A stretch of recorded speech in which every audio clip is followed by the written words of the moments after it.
Hi. Hey. Hello. It's Skycatlive. What's up, guys? It's 9:33 in the morning on a Tuesday. 55 degrees in my room. It's a 10/14/25. That's an October 14, 2025. And I don't know. I love you guys. Thank you so much for your time. And that's all I have. I am going to be playing some New World, Night Haven today, and some Eve, and some FFXI. It's a Tuesday. I have to do a dump run today, and so it will be kind of a low-key day where I'm probably going to have to pause the stream a lot, unfortunately, but I have real life stuff, and then I'm on all night. So uploading yesterday's videos, getting in on some New World. I'm going to drop it off the big face. I love you guys. Thank you so much. We in the middle of the Nor Jasmine that came out yesterday on YouTube. Pastor Steven Anderson, the most hateful hater who ever hated. And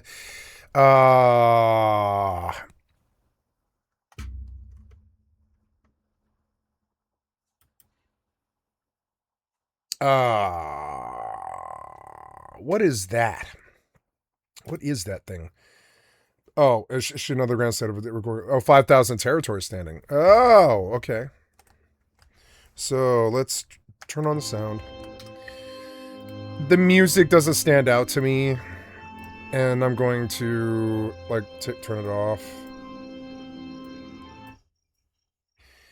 This could be lower too. We're going to do like 40. And then, what else? Yeah.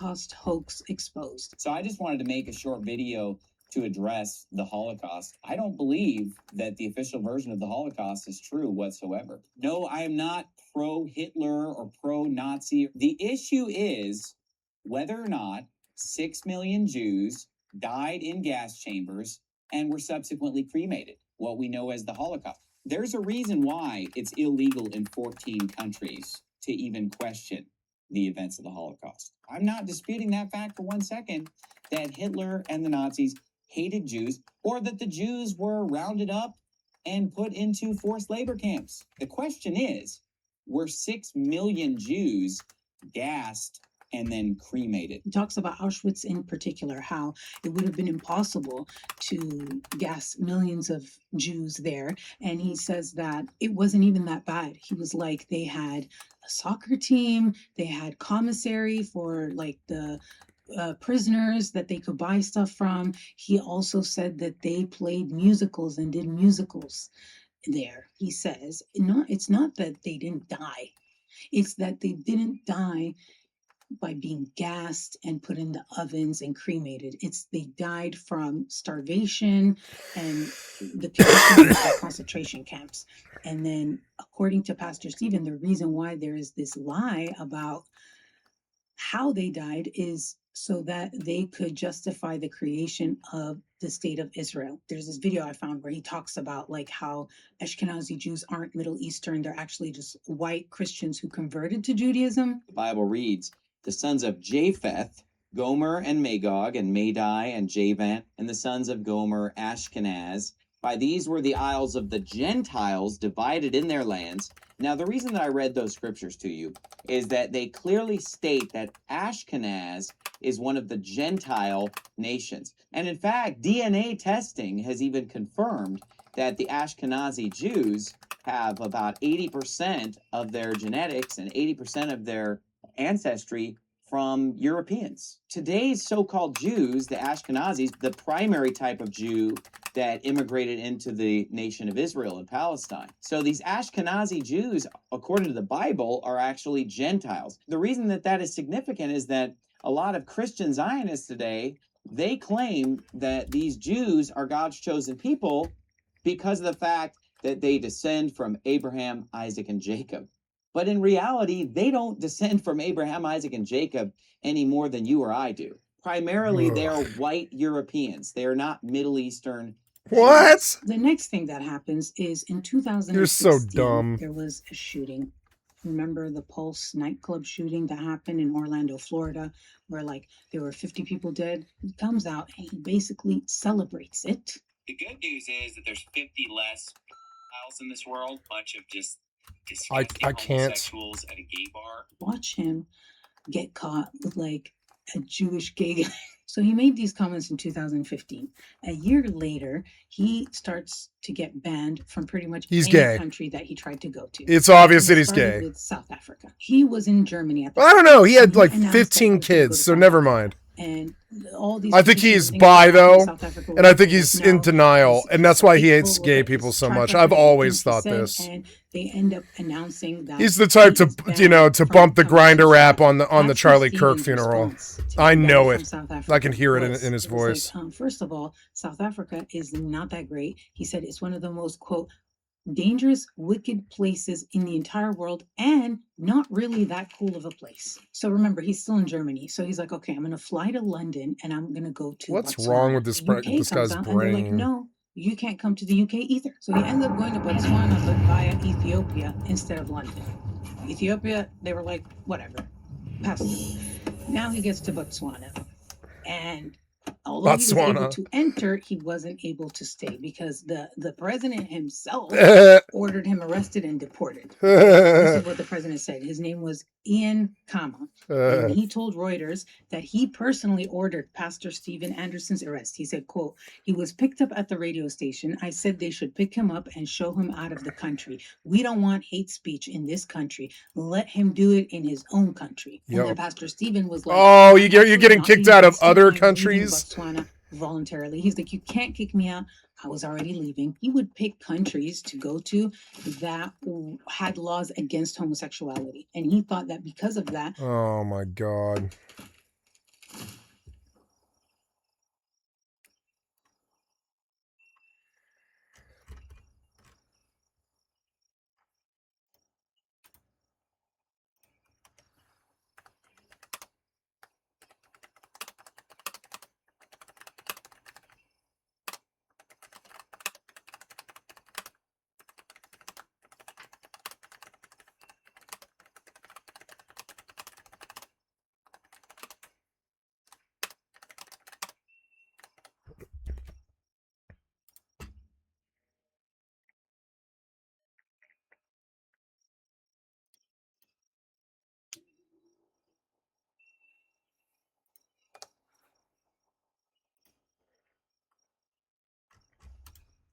they would be welcoming. So he started to strategically pinpoint African countries that were known to have laws that were anti-gay.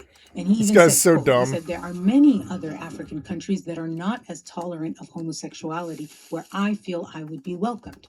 And he decided the next place he should go to is Malawi, because Malawi does not allow same-sex marriages. Well, guess what? They're like, we may not allow same-sex marriages, but we don't allow you either. 2017, he decides he wants to go to Canada. They ban him too. 2018, he's like, okay, let me go to Jamaica. Jamaica's known for hating the gays, according to him. Well, they wouldn't let him go either. Now it's 2019, and he wants to go to the Netherlands. And the Netherlands are like, we don't want you here. But even more than that, the entire Schengen area. So they're like, when you want to go to Europe and stuff, you have to get a Schengen visa. It's like 29 countries in Europe, if I'm not mistaken, and they all banned him. So then he's like, okay, where can I go? Where can I go? Ireland. Okay, guess what? He became the first person that Ireland banned since they came up with this immigration law upgrade. in 1999. Okay, I don't want to the use this one with no exclusion slot powers. though. And he was the first person that they used it on. The Minister for Justice of Ireland, his name is Charlie Flanagan. He signed the exclusion. I don't want a and spear with no he slot. said, I'm I not have doing. I'm signed not the doing exclusion this. under my executive powers in the interest of public policy. And so then he's like, shit, where can I go? And it's all about him preaching and spreading and trying to build a church here and there. Like, that's the whole point of why he's trying to go to these places. He's like, okay, let me go to Australia at least. Australia's like, no, that was a missed opportunity for me to say, no, so I'm doing it now. At this point, this is the 33rd country that has banned Pastor Stephen from entering. His last hope was New Zealand. I don't know why he even bothered, because they were like, no, you think you get in Australia, you come here. No. So by 2019, he had been banned from over 30 countries. I think it's like 36 countries. According to his son, he said that now it's only like 6 countries because the Schengen area ban is no longer enforced. However, at this point in 2019, he was banned from over 30 countries, which is, let me tell you, when you talk about being banned from countries for being a hater, you've ever seen that episode of Chappelle's Show, The Hater's Ball? It's a hate, hate, hate, hate. Haters ball. Hate, hate, hate, hate, hate, hate, hate, hate, hate, hate, hate. I hate you. I don't even know you, and I hate your guts. I hope all the bad things in life. I hate you. Oh my God. Hate, but you. Haters ball. Mr. Steven Anderson would have for sure won the haters ball. Now the threads really are turning because he has this reputation for hating basically everybody. And so now it's 2022 and he gets swatted. The kids were pointing at a helicopter up in the sky. They were talking about a helicopter. They're saying, come out with your hands up. And of course, my wife couldn't have fathomed that they could be talking to her and our kid knocking at my door. Finally, I hear a voice that says, Steve, this is the police, the police. I thought it was my son joking. Basically, somebody called the cops and they said that somebody swatted this asshole. His entire family. What a fucking shithead. His kids were there. It's just, I'm sure swatting the 16 kids is a good solution to this fucking piece of shit right-wing hater. The right wing, they always call the cops on you. It's so fucking stupid. They're so fucking stupid. Them and their fucking pig fuckers. Here's this fucking pig fuckers fucking kids like taking a shot with these other cops who are like, oh, thank God we didn't kill the little girl. The blonde woman, she's like, why is my job like this? Thank God we didn't kill the little girl, Thank God we didn't kill the little girl. And it's like a right-wing shithead. It's like two rights don't make a wrong, or sorry. Yeah, like two rights don't ever make a right. So the right-wing shithead gets on the phone and swats this right-wing shithead. And only a right-wing shithead would do that. You know what I'm saying? I've never met a liberal who has the moral...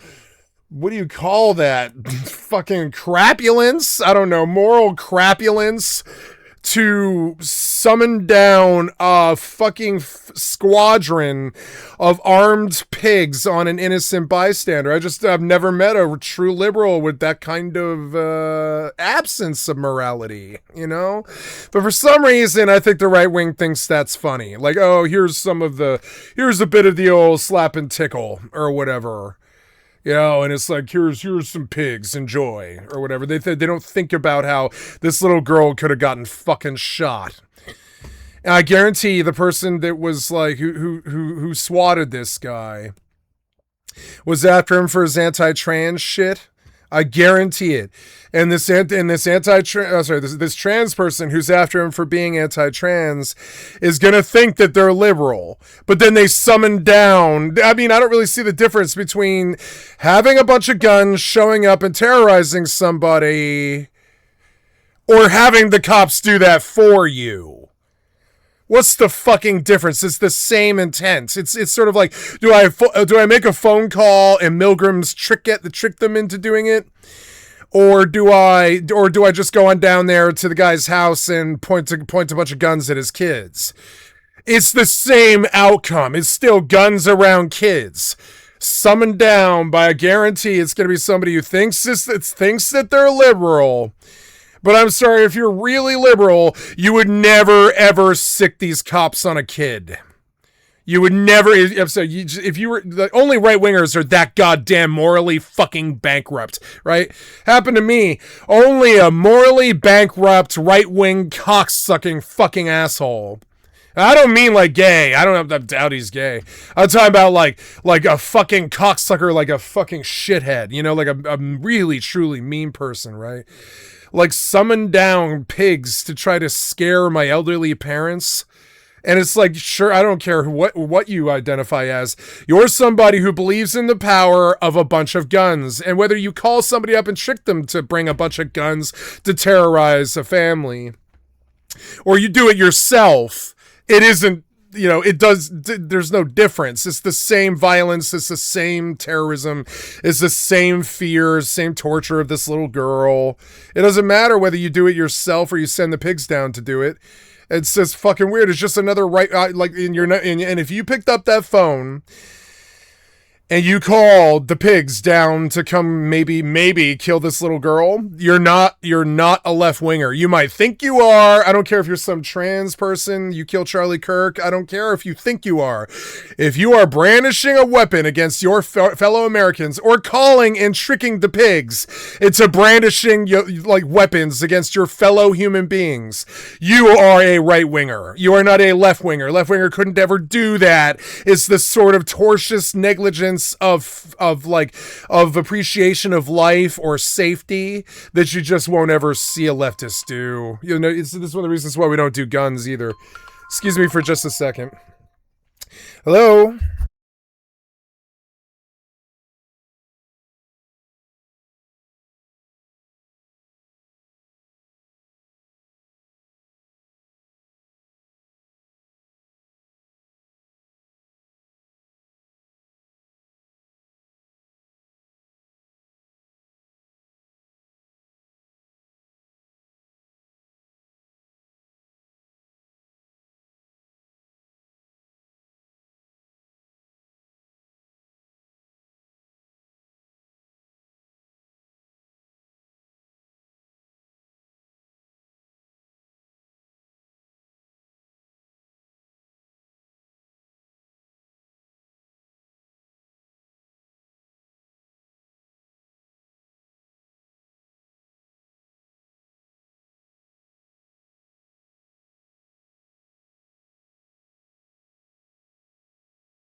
Okay, I'm terribly sorry, guys. The hijacks have begun, and I just at the beck and call of somebody else's whims, and I'm terribly sorry.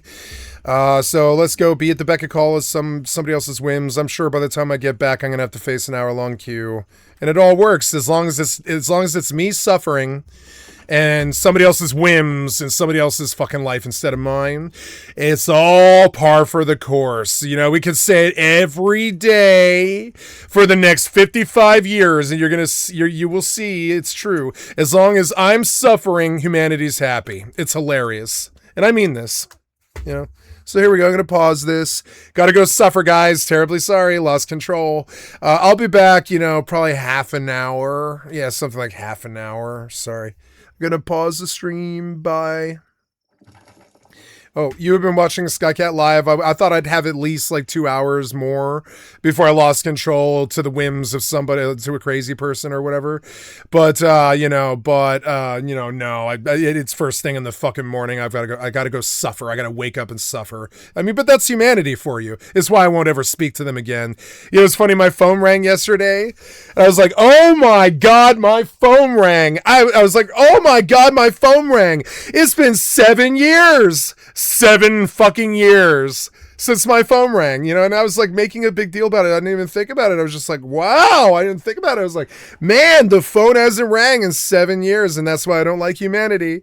So hold on, I gotta go suffer as I talk about never speaking to or being around humanity ever again. I gotta go suffer at the whims of humanity. Sorry, guys. It's a fun, shitty Sisyphean suffering for the fucking wills of other fucking shitheads as long as I suffer, as long as the cost is paid, as long as I suffer for, I guess doing drugs that one time or whatever. I should just be in pain and suffering at the whims of other people all the fucking time. I don't know. Just is what it is.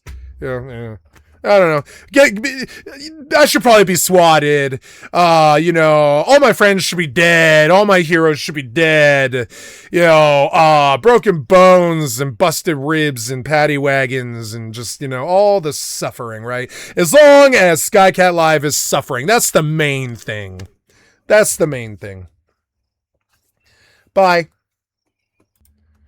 Hi, guys. I'm back. I have completely lost control of the last 5 months, and I do whatever somebody else wants me to do all the time because I'm a surf slave. And so I will not be streaming today just because, as long as I suffer, everything's par for the course. As long as I suffer, everything is fine, And so, so I'm just going to sit here and suffer in silence and not stream and be constantly interrupted while 5 slaves take care of the goddamn plantation owner my family fucking has become. It's so annoying. And I'm one of the 5 slaves and I just don't like it. I don't care about the outcome. I know she's trying to improve my land at the cost of my sanity. And she'll die. She won't pay the costs. I'll have to do the next 50 years with the broken sanity. So, whatever. I don't hate her, but I definitely don't care what she does. I don't care about the things she's doing. I have no interest in it. I don't want it. I don't want this fucking life she built. I've never been normal. This fucking normie life that she aspires to. I can't stand it and I don't want to be around it and I don't care about cleaning the yard. I don't care that he was a hoarder. I don't care that his shit sits there. I didn't tell him to be a hoarder. It's not my job to clean all of his hoarder shit. It's just me being a serf slave all of my goddamn life for nothing at all. As long as it's for somebody else and as long as I suffer, everything is par for the course, you know?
Ah,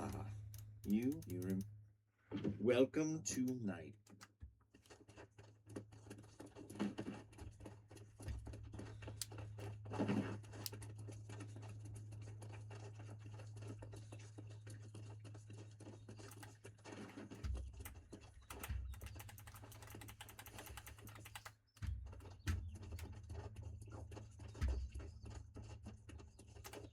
Ah, you must be the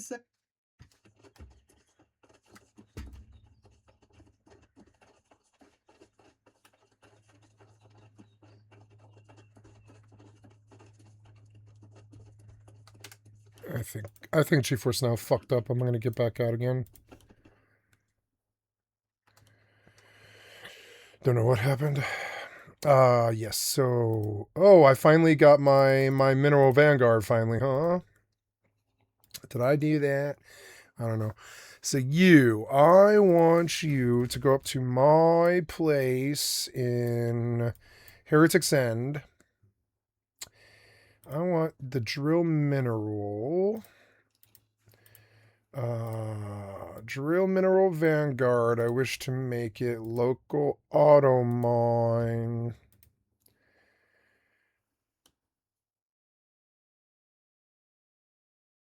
Or, yeah. Anchor space, Heretic's End. Confirm. Under Xandra Glacier. I like that the pilots have names and stuff. X4 is a good game.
Oops. Me, myself. I am in the Magpie Sentinel. And I will keep it simple. Stone 3. Some graphics setting. Maybe it's just this place. Maybe it's the effects they're using. I don't know. We'll see.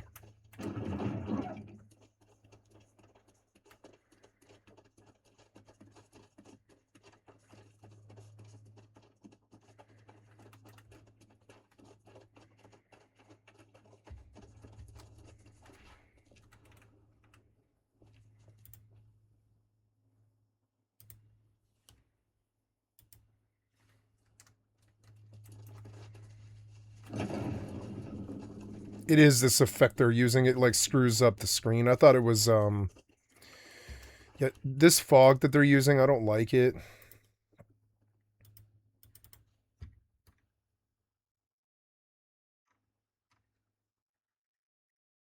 The field of view has screwed up, I think. They don't want me zooming in that far FOV. They've like fixed it. They patched out zooming in like that.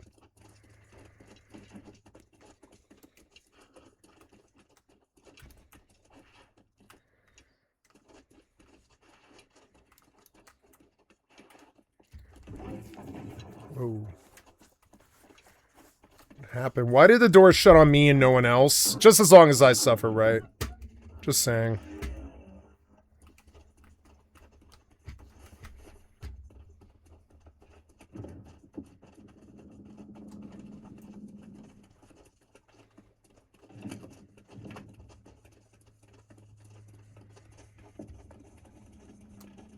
Are you here for the ball? You should be.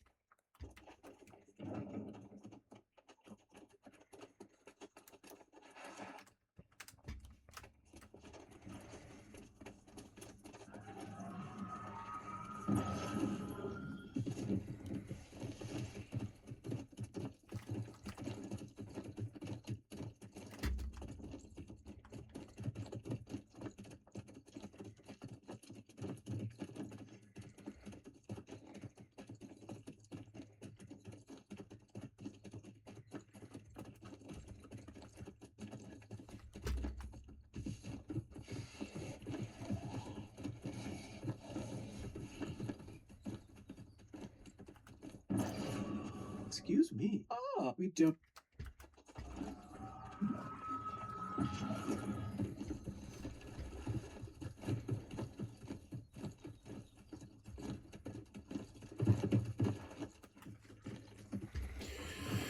No recording today. Oh, sorry, no streaming today. Only recording because I keep getting interruptions.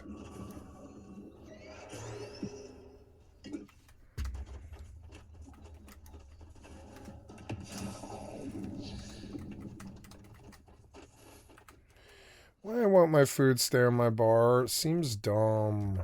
Stay on my fucking bar, piece of shit game. Put this food on the bar. Equip it. Put this food on the bar. Use this. There. Yes, you. And then instead of that, I want that. And then I want to say, yeah. And,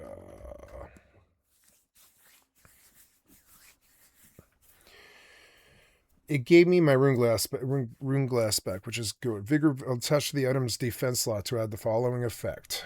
What items? Okay. Any item's defense slot.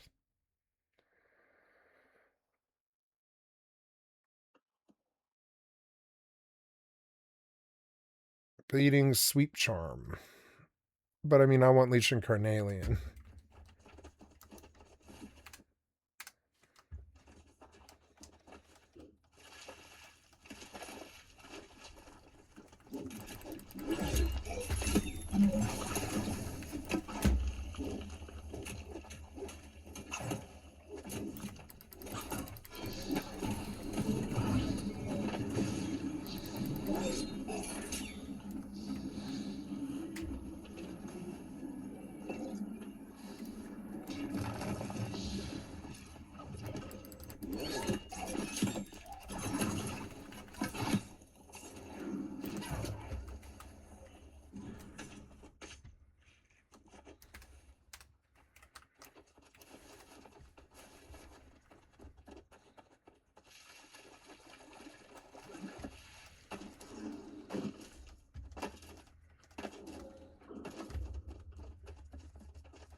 Take you.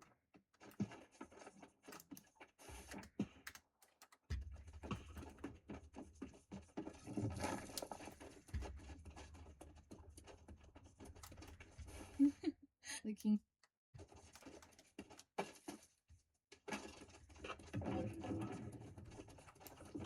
I can't help you a bit.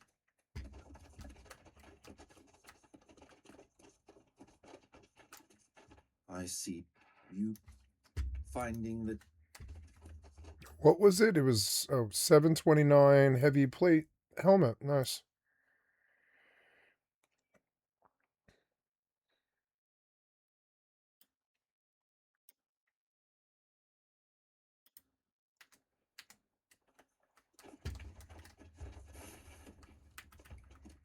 This place's visual effects are terrible.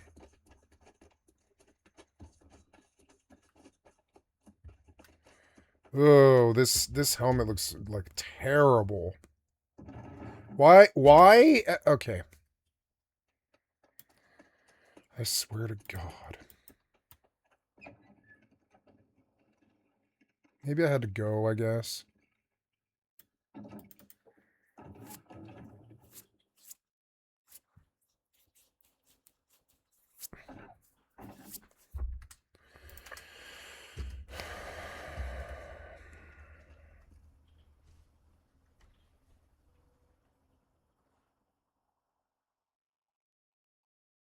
Too many things.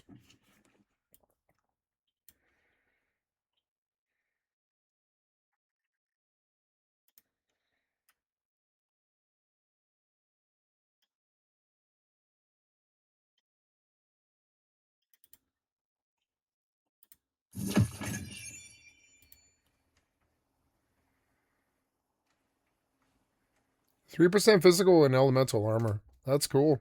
Not bad. Ooh, I like that. That's cool. But when I move, I get a terrible bleed.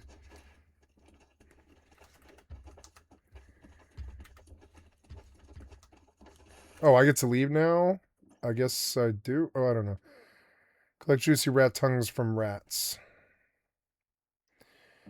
I guess I could do that.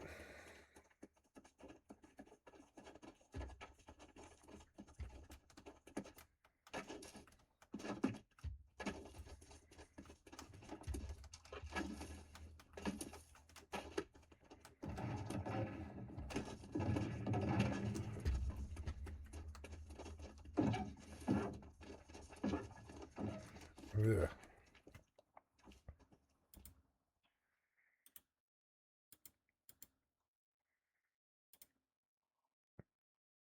Wait, with what? Upgrade with what? Okay, I don't know. Can I upgrade my spear then? Oh, I don't know. Yeah, can I upgrade this spear then?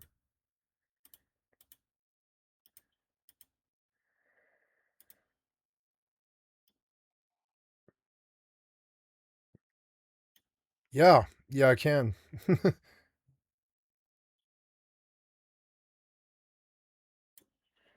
I'll take it, sure.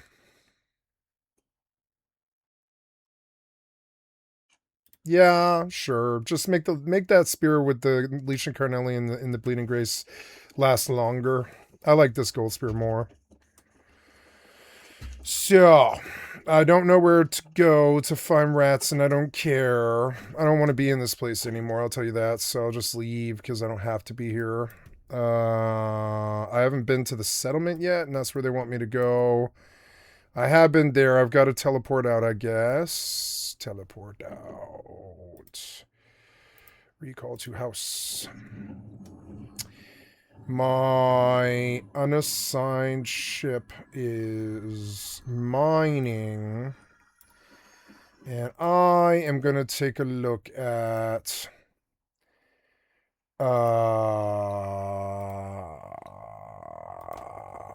trying to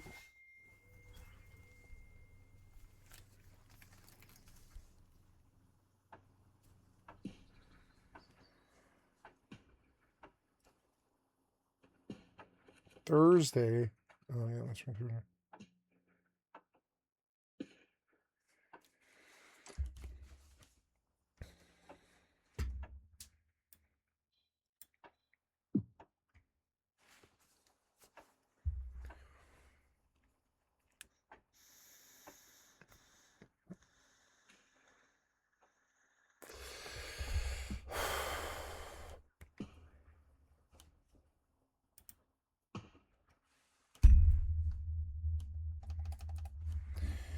Yeah, antimatter cells actually would be good.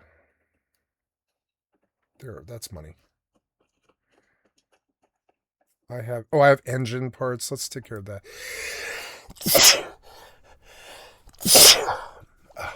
Excuse me. I don't know why I have so many engine parts, but okay.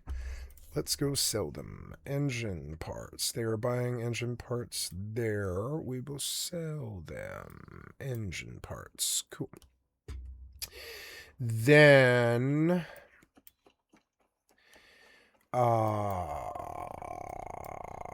I am trying to do antimatter cells. Antimatter cells. Then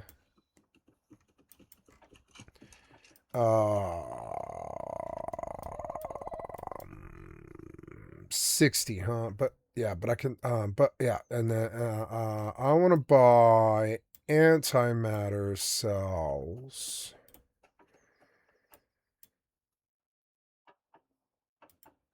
And then come up here and sell them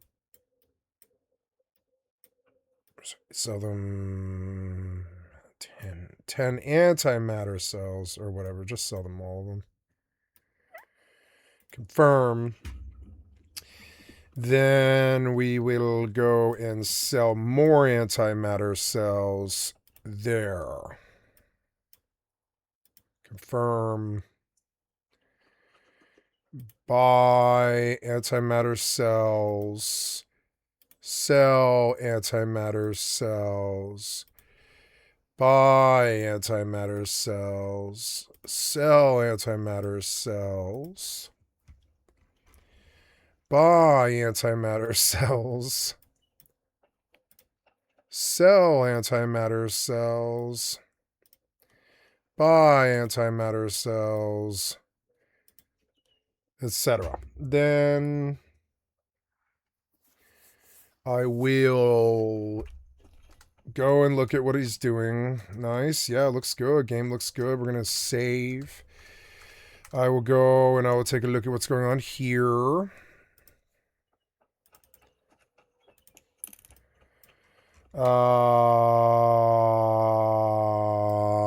Oh yeah, I have a storyline mission, but I was too drunk to do it last night. Let's go do it.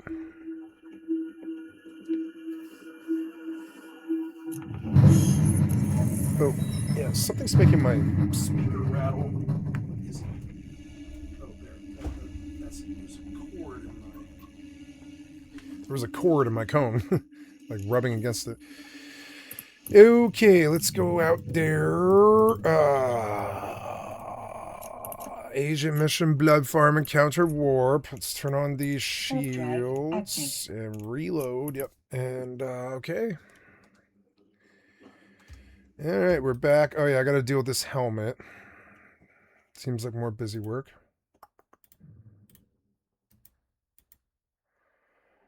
Change the skin to the Halloween pumpkin.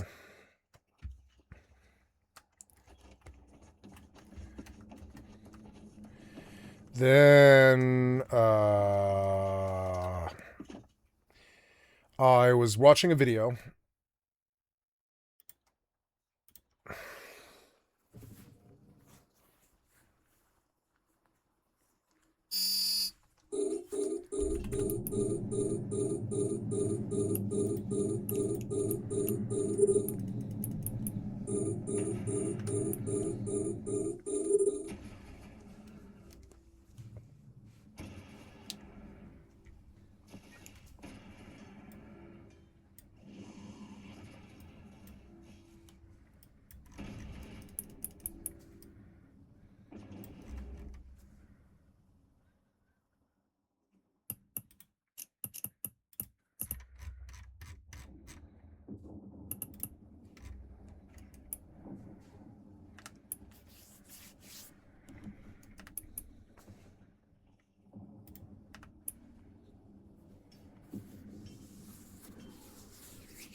Targeting a different ship gives it a way more steady view.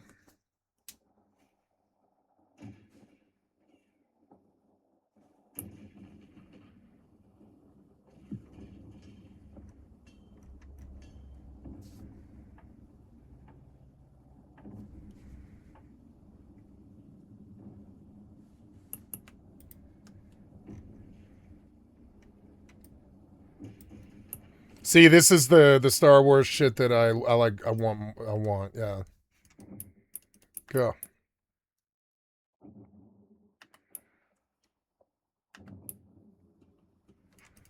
Crack. It's nice to have content to work on.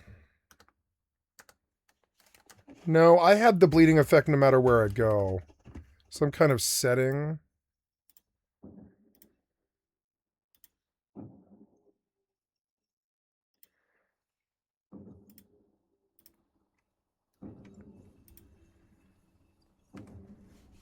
Did capping him fix it? No.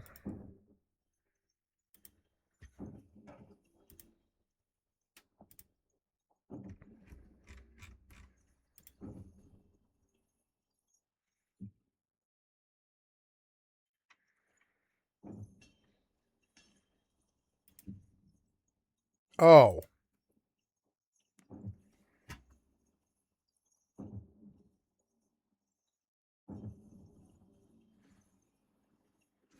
I didn't know there was that menu. I didn't know that was there. You're so dumb. Does that fix it? No, it doesn't fix it. I'm getting this terrible bleeding effect.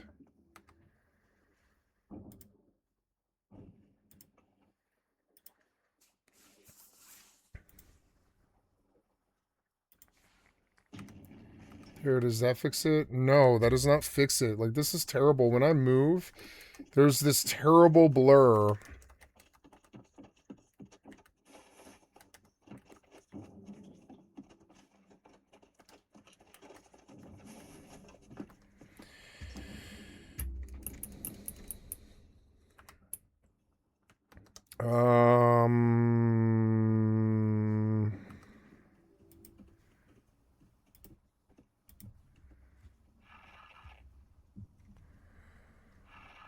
Maybe it's the field of view.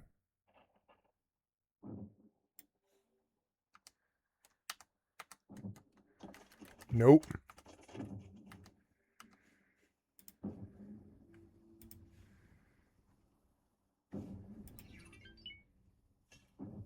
Wait, what? Ally what? Oh, ally team color tinting on.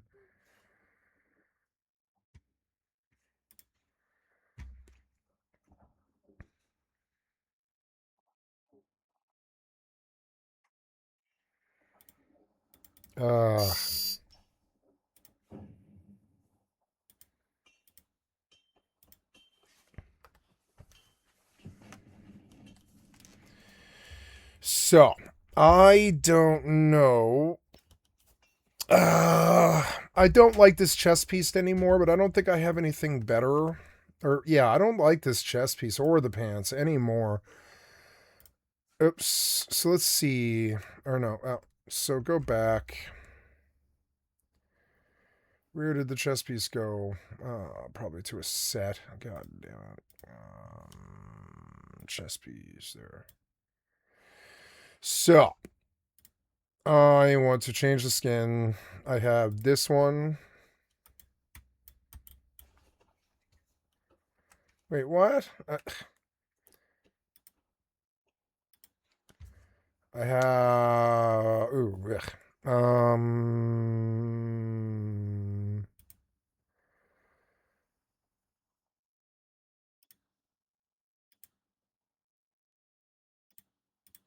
Oh, can I just turn it off? Oh, I see. Okay. I don't like the pants.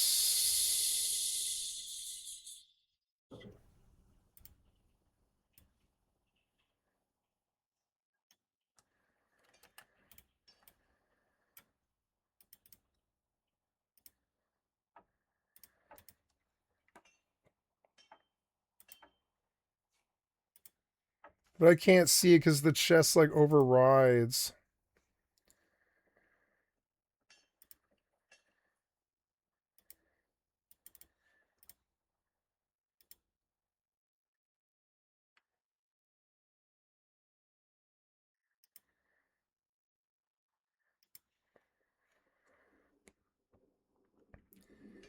There, that's better, except for the helmet. I want the helmet to be...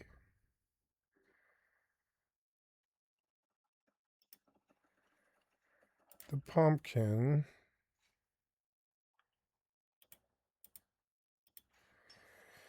There. There's a better skin.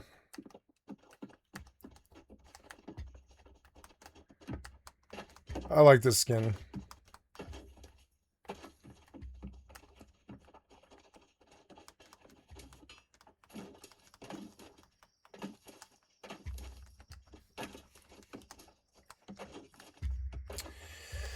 All right.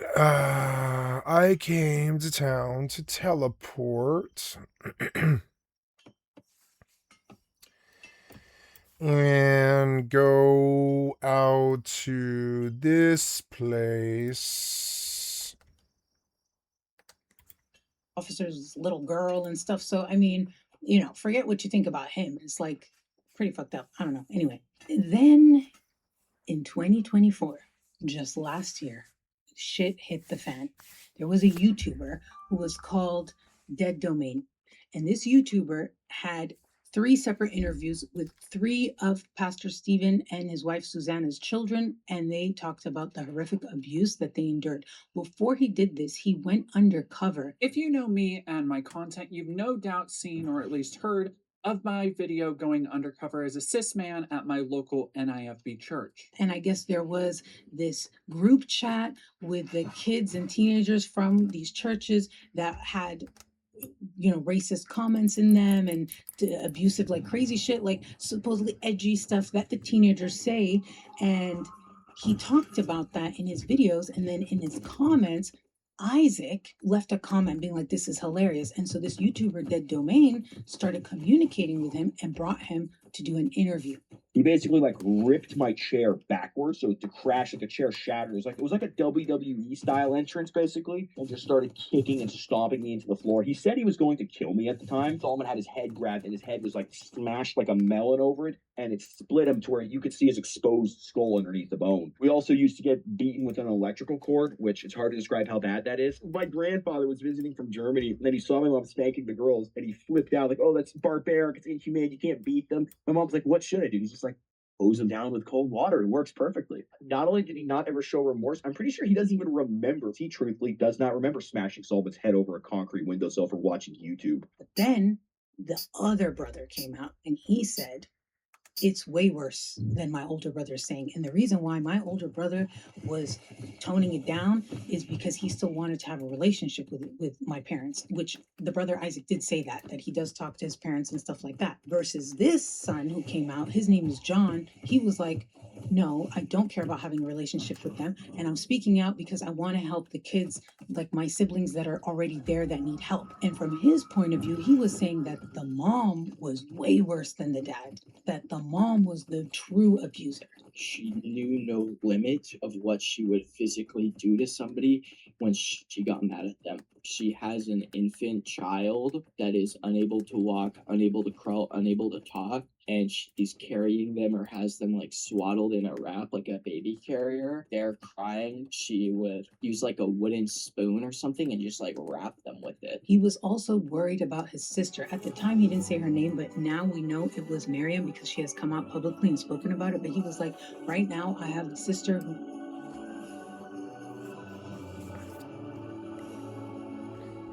This terrible bleed is not making this fun for me. Why is it acting like this?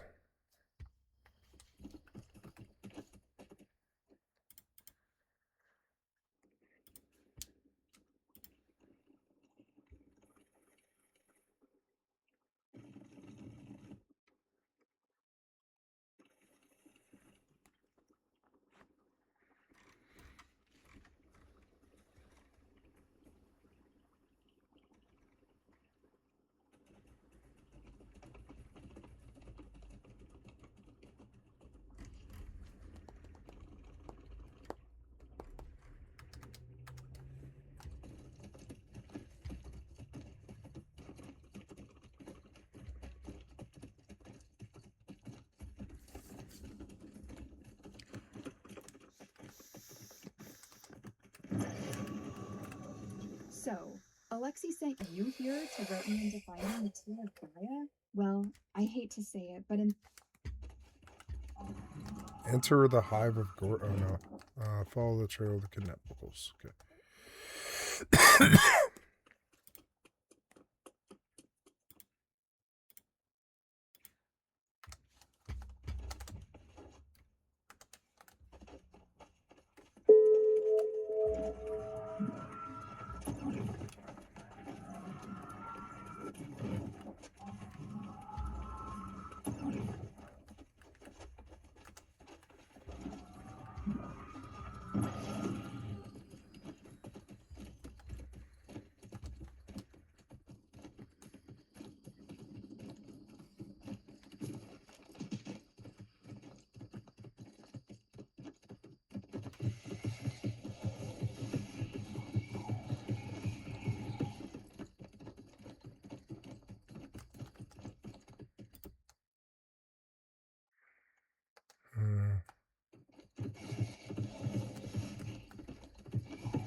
I want to see what the game looks like without the DLSS.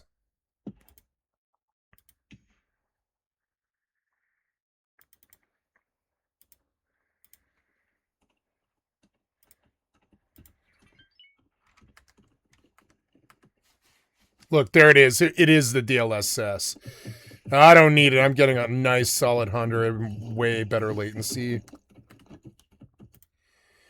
So, there we go. We see that I don't need the resolution. I don't know. Maybe is it the frame boosting that's making it bleed? Yes, it is. Okay, so we finally found it. Whatever was causing it. This 2x is off. Why?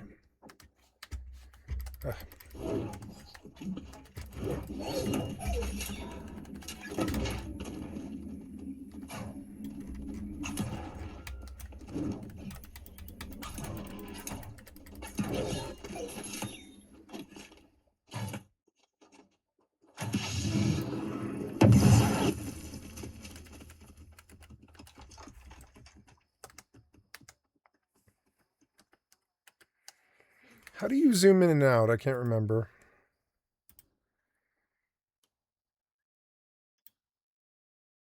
Oh, print down.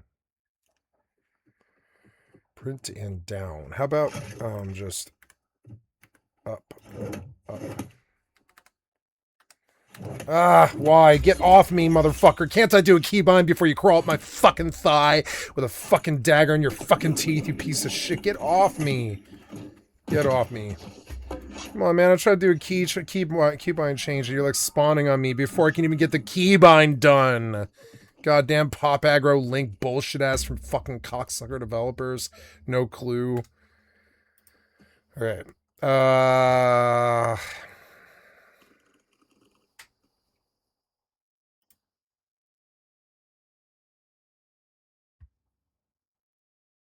Okay, I want zoom in.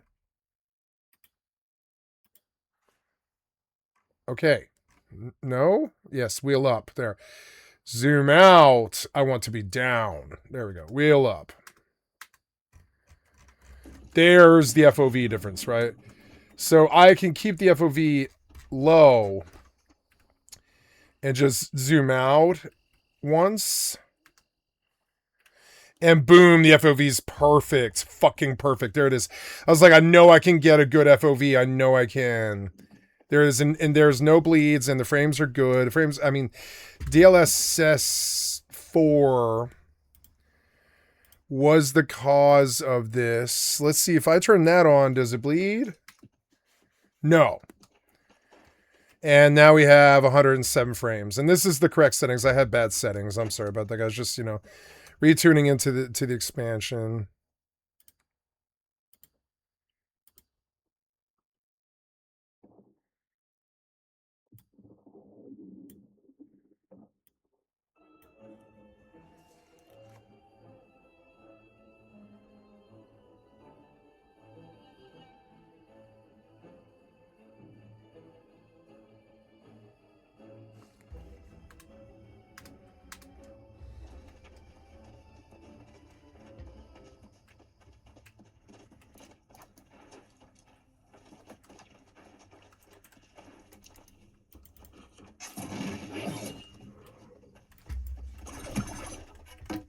Ugh, he looks crazy.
I thought I was gonna die.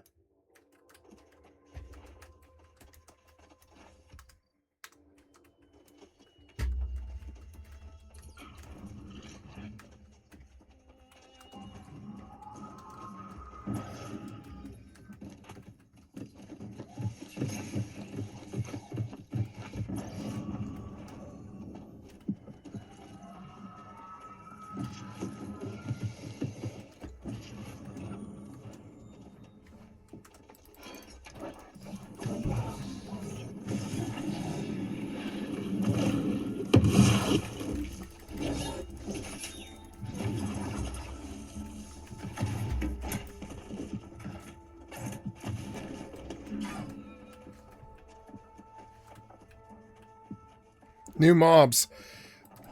Werebears.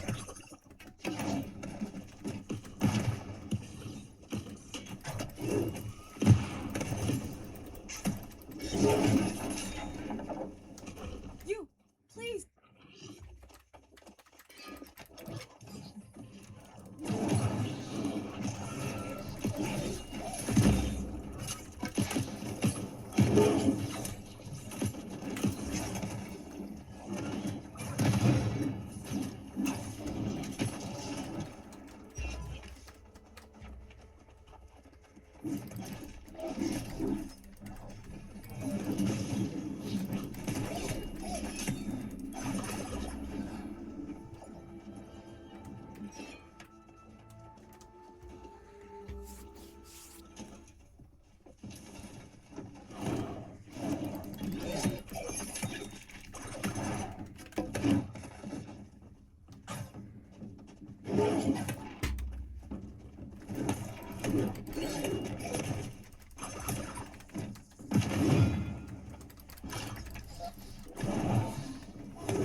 Oh, I hope it's a high level one. 729, not bad. That I am okay with subbing out. 729 is good. Anything make me stronger. And I got a new life staff. I wonder what it looks like. Oh, it looks dope. Oh, the new life staff looks cool.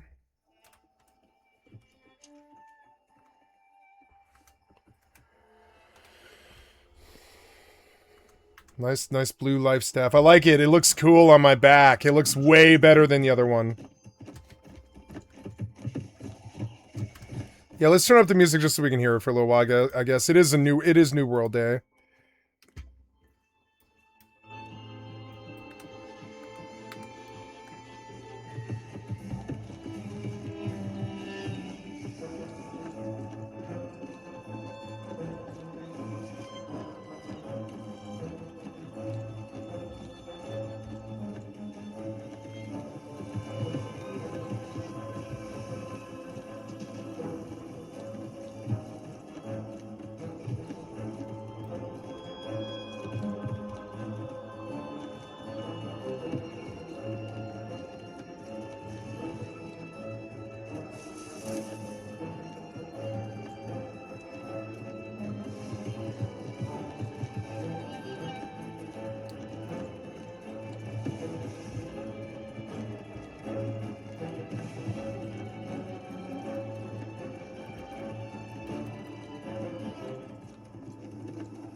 Why not do one right there, and one right here, and one right there? Why not make it more fun?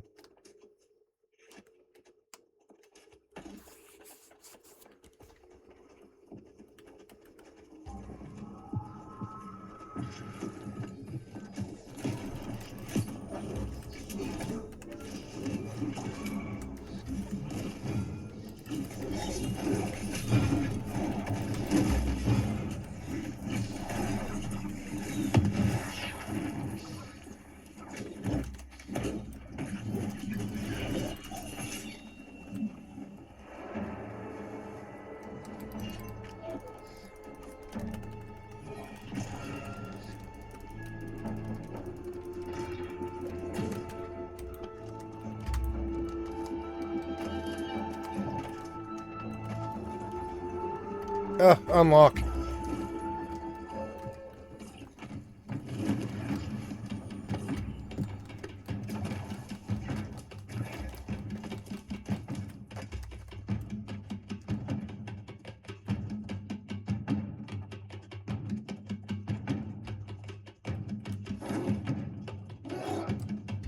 The tier. Oh, yes.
Ah!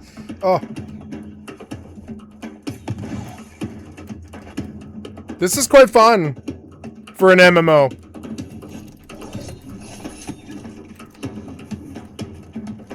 Spear.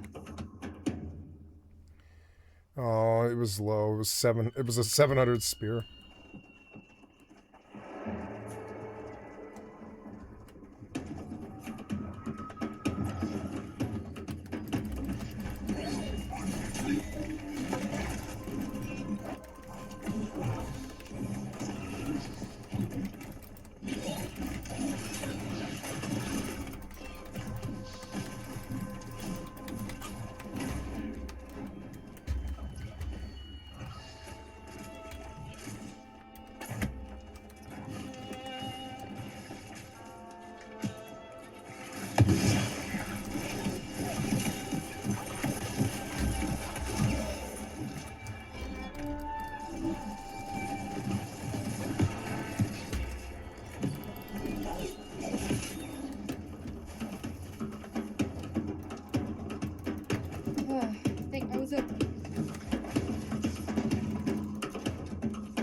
I like some of the battle music. It's good.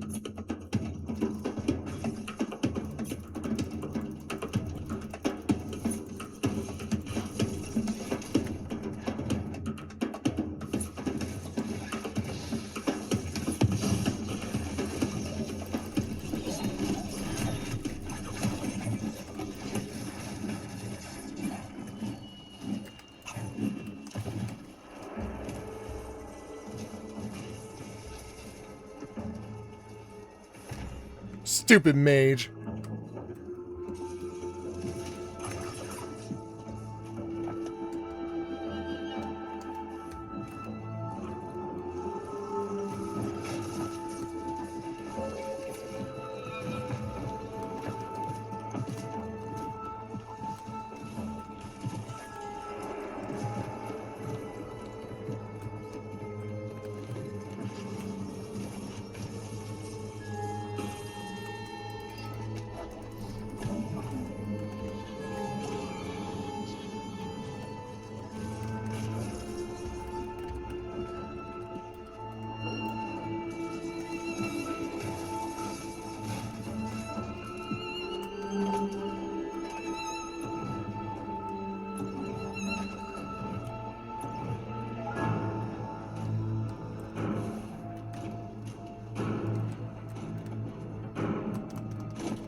Ooh, spears are good.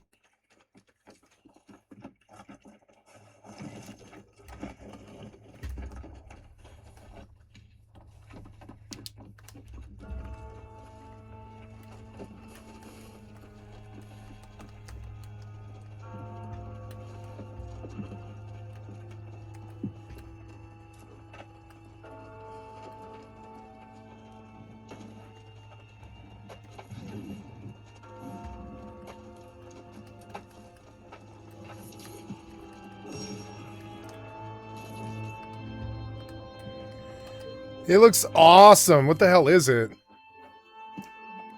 The fuck is that?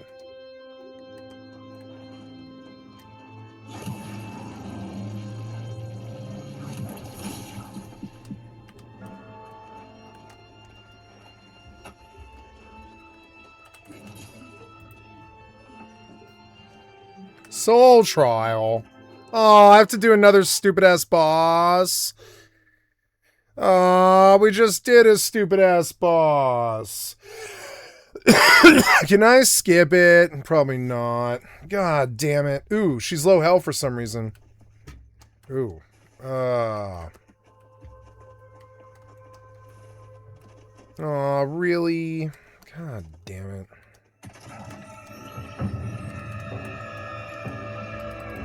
Ugh.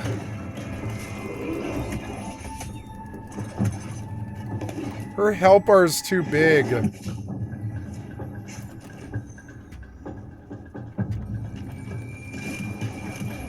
What do I do? Wait, that was something, huh? Okay, stop the ritual, okay.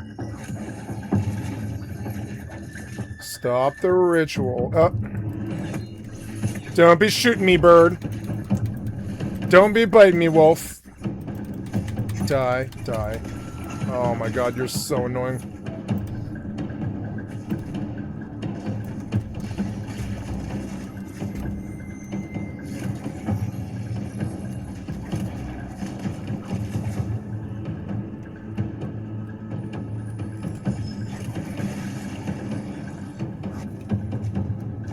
What the fuck was that? Ah, what was that? Oh, that's her? Okay. Ugh.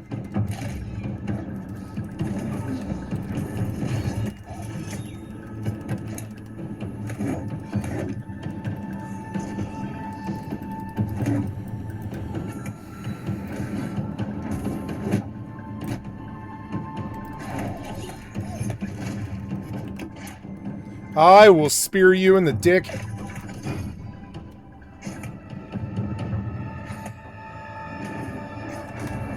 Ah.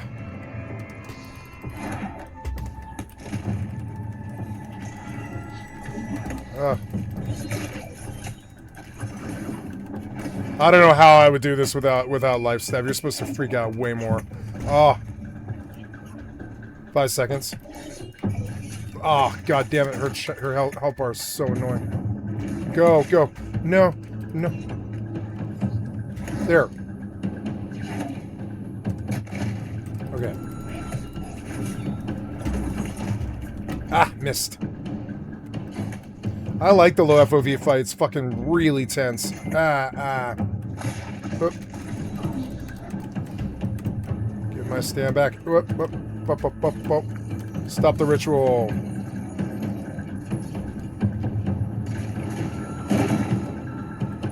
Stop the ritual. Go, go.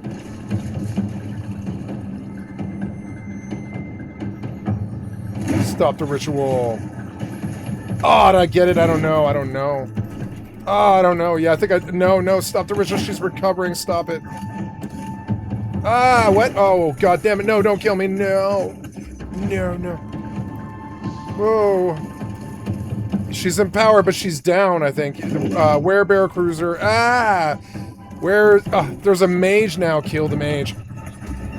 Oh, god. They're hurting me so bad now. No. No. Aw. This is a terrible fight. Well, dear God, why?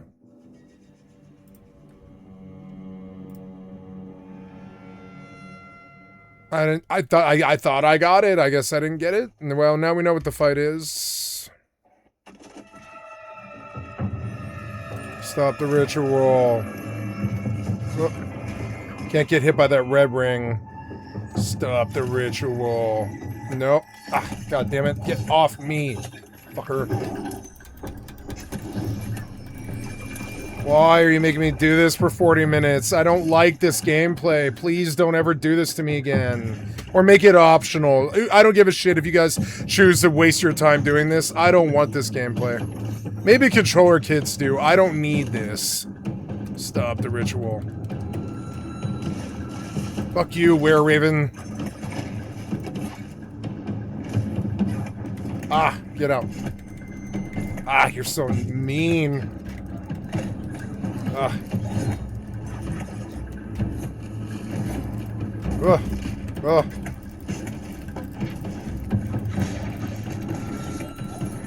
Ugh.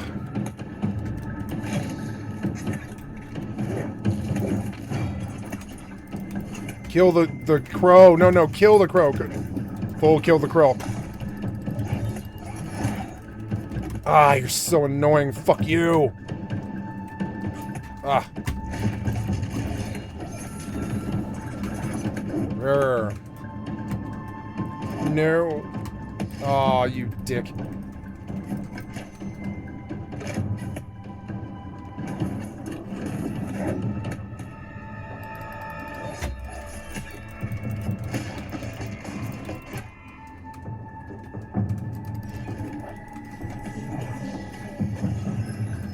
Stop the ritual. Oh, no. Oh. Oh. No. Must heal. Oh, no. Must get the ads. Ah, you're fucking so annoying. These things are way worse. Ah, why are they worse? Ah, too many mobs. Too many mobs. Too many mobs. Too many mobs. Not enough stam. Got must run, must run. Must get potion. Must get potion, must get potion. No ritual. Potion. Ah! Get off me! Get off me. Die, fucker. From Hell's Heart. Fucking stab you. There he is. I think I got him. I think I got him. Oh, I gotta get out. I gotta get out. No, no, he's gonna win. Why did you put 7 mobs on me? I'm but 1 man. Normally, I would never do that. Why? I mean, come on, man. Why is there health bar fucking bullet sponge? Why? I'm not having fun in this fight.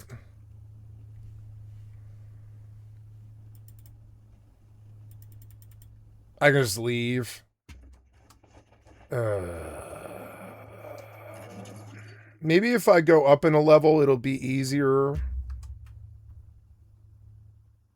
I'm just gonna go farm mobs and ding, because that's what you're supposed to do. Why am I in a spaceship? Why is this huge thing here? No, no, no, no, no. Quick save at 10:48, which is not that long ago. 10:41. 11:03. I'm gonna try 11:03 and see if I'm dead on that one.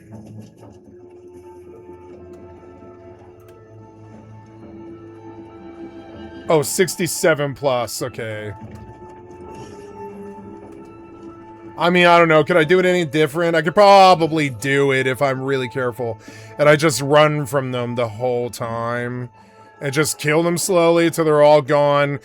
Disrupt the ritual. I don't know. The ritual, man. Like, they do this terrible, terrible piece of shit cocksucker software developer mechanic in this game where they expect you to open a chest while you have 11 mobs on you. And they're like, well, fight the mobs then. It's like, you can't fight 11 mobs and I can't get the chest and I can't open the chest while I'm being interrupted over and over and over again. And it's fucking stupid. It's like...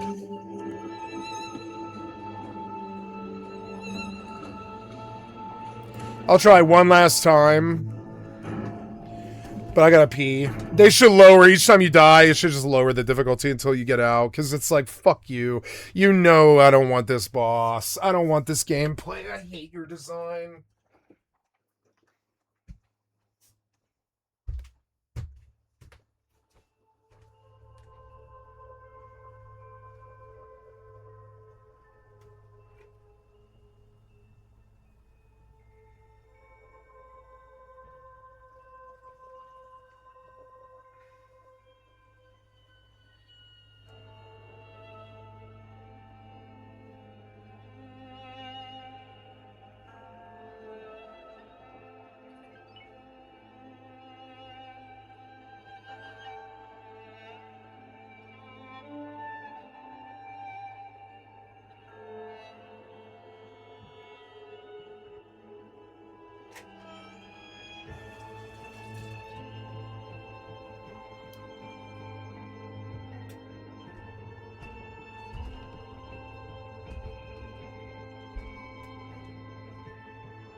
It's so crazy. It's been 5 fucking months. And 5 months. And my mother has had, like, people working around the fucking clock for 5 months, like fucking slaves, to dig out the fucking hoarding place that... Anyways, here it is. Hello?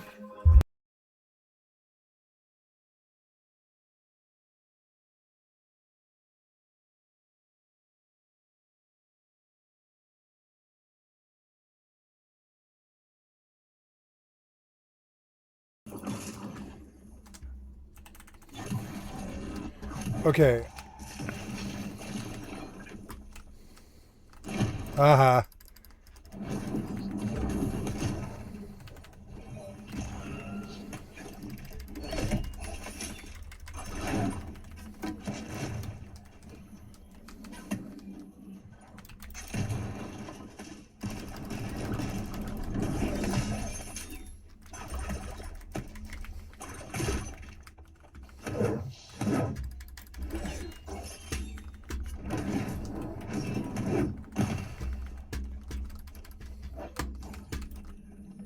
Ooh.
Oh, I did it. I did it on camera, too.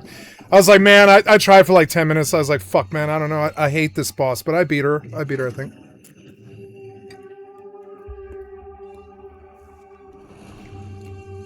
I hope I beat her.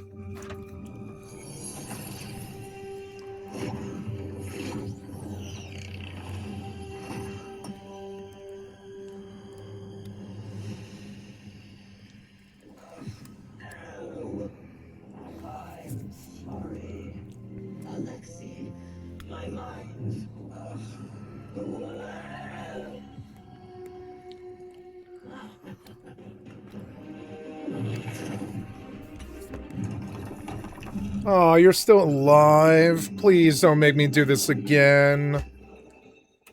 Oh, this isn't over. Come on, man.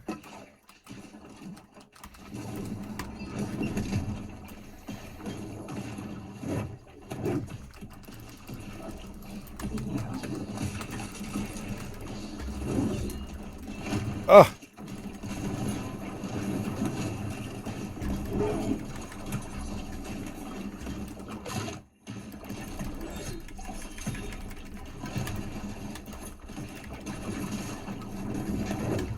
Oh.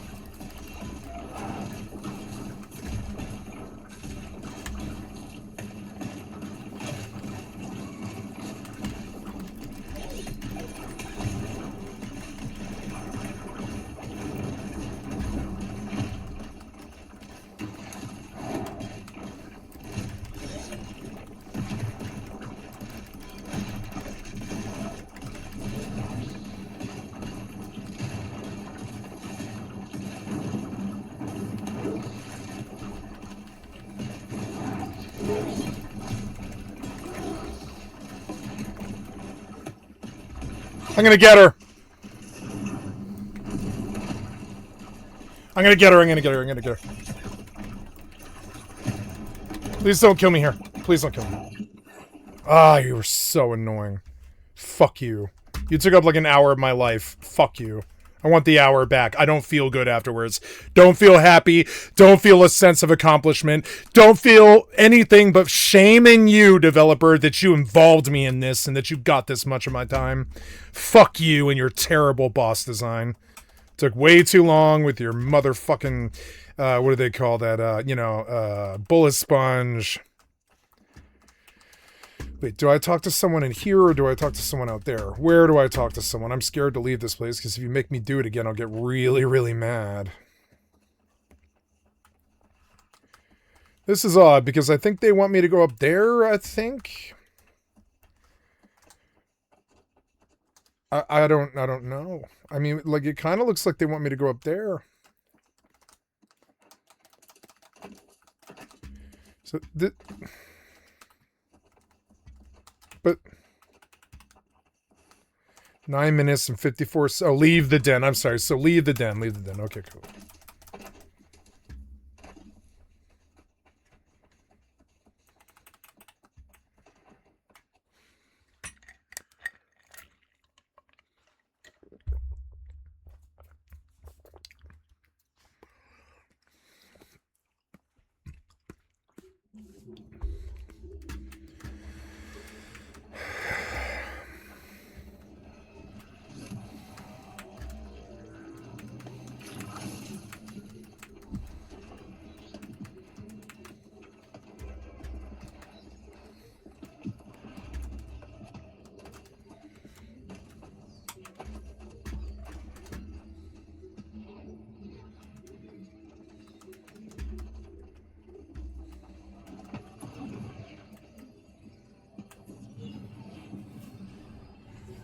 Looks cool. I like that thing. Very MMO-ish.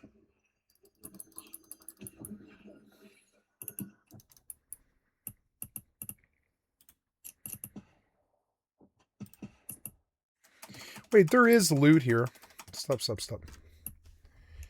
Do I have... Oh, I don't have a mobile tractor unit? That seems weird.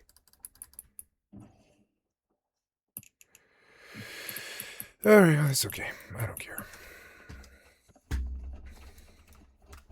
I love this game.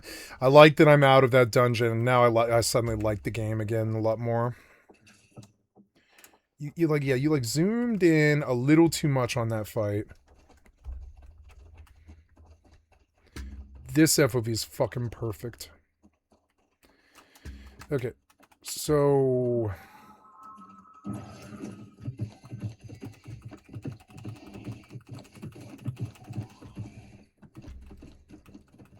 I could zoom in anytime I want. Drive active. But yeah, zooming out, I want to be the down key.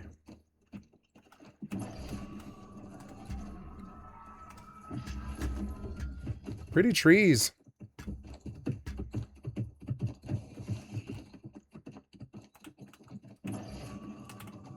Thank you for releasing me. To think, Morgaine took the tear and ran off like that. I do not know. Yes, we need to.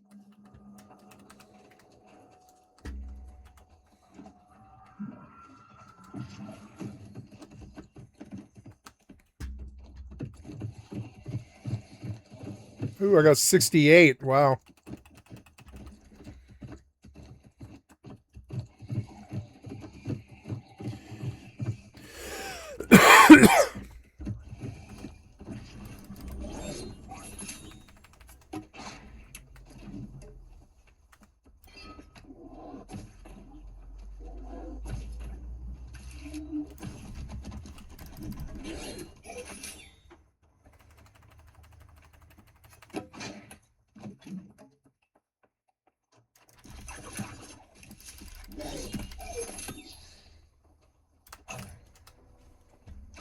Take that, deer.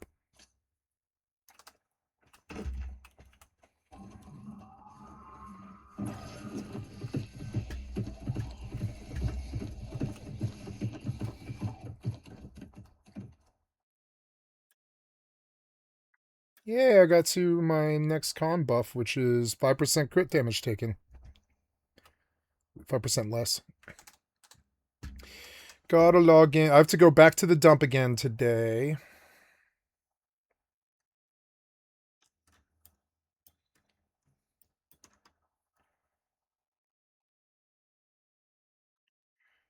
Drill, mineral, vanguard, spacesuit. Artiga's choice. Unassigned ships.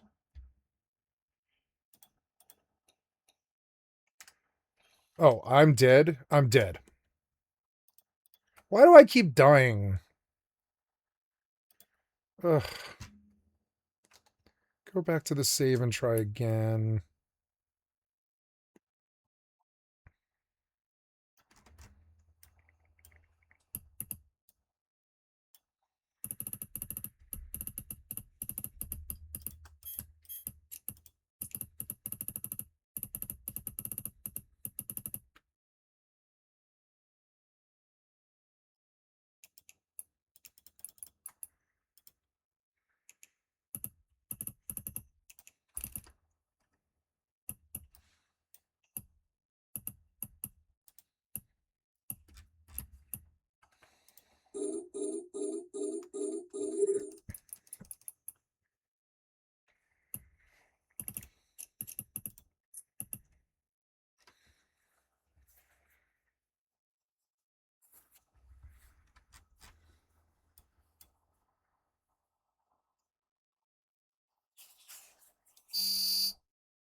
found these notes from Morgaine. You said Morgaine it's as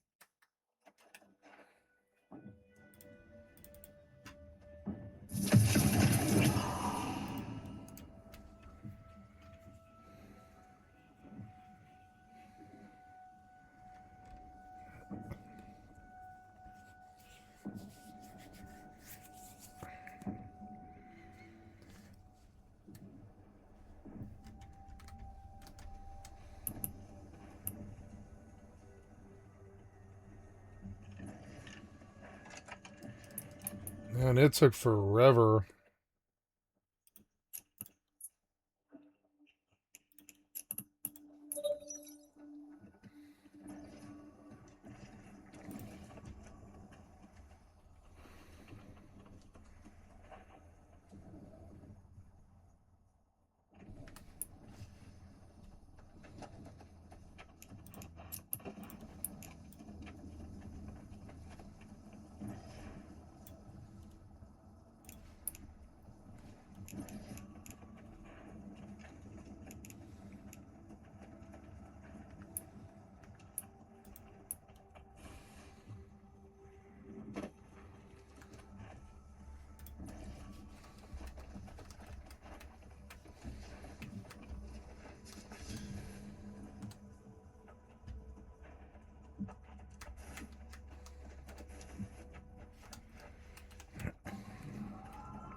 You shouldn't have I mean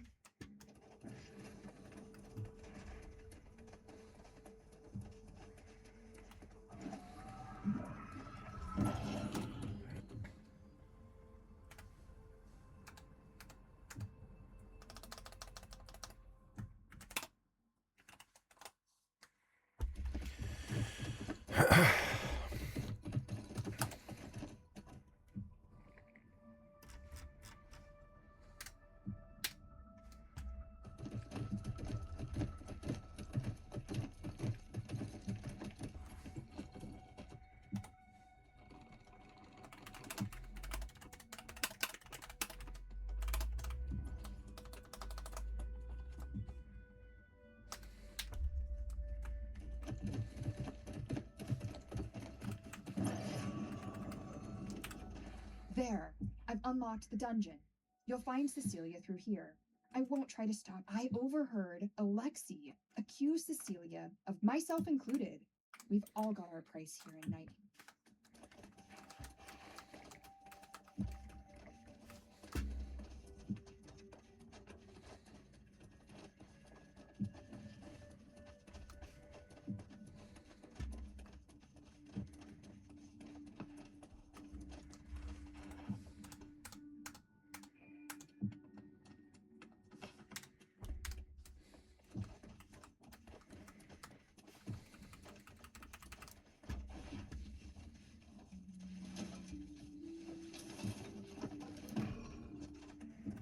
Ooh, a new spear. Oh, 726, but still not better than what I had. I wish it was BOE.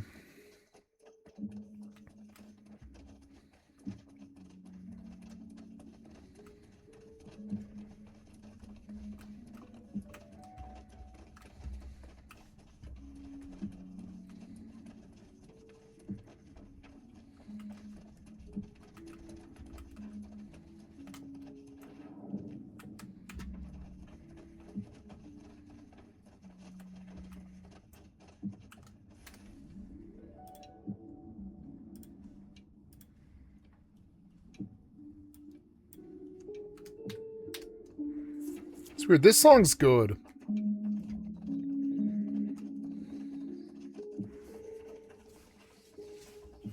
Oh, I can change my life staff. I forgot. I totally spaced it. I like this golden spear.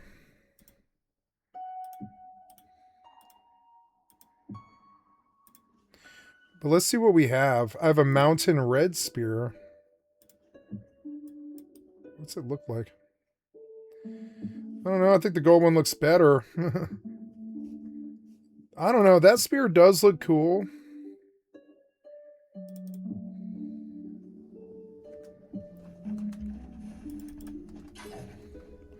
Oh, it glows green. Cool.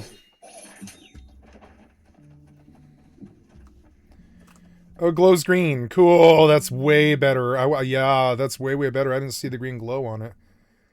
So let's change the skin on this thing. I spent money on this one, so... Oh, you didn't do it, though.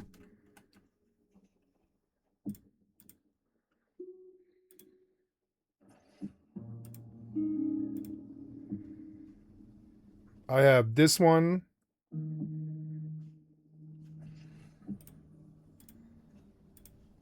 I have this one, which shines blue.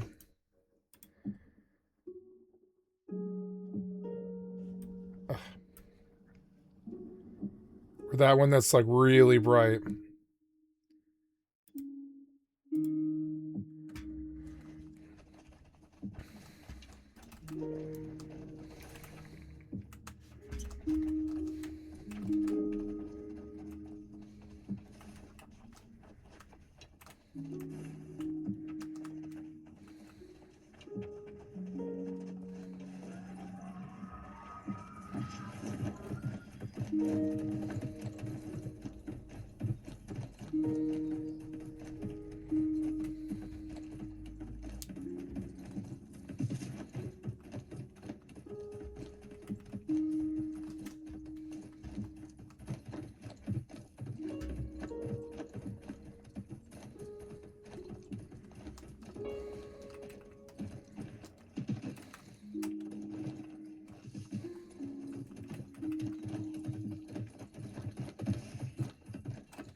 This music's so good.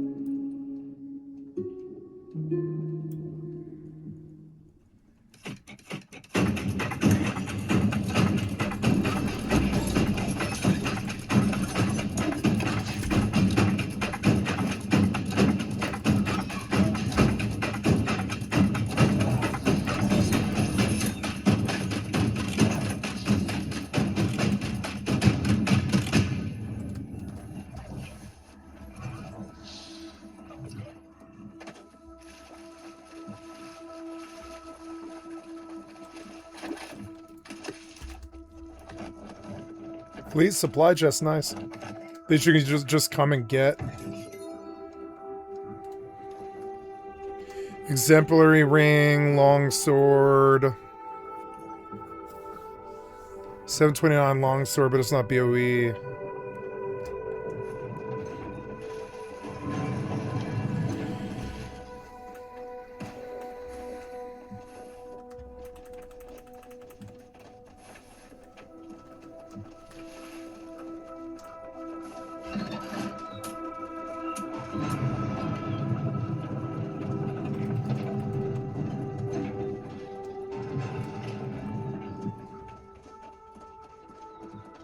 Salty nuts.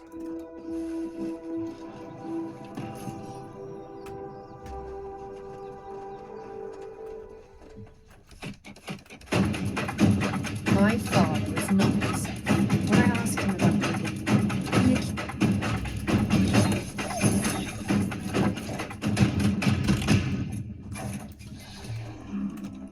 my father is not himself. Exactly.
I like the green glow on the spear. It is cool. Am I like timing out here? No, I'm like standard. These things are just fighting. Are you kidding me? To a drone requires you to have an active target.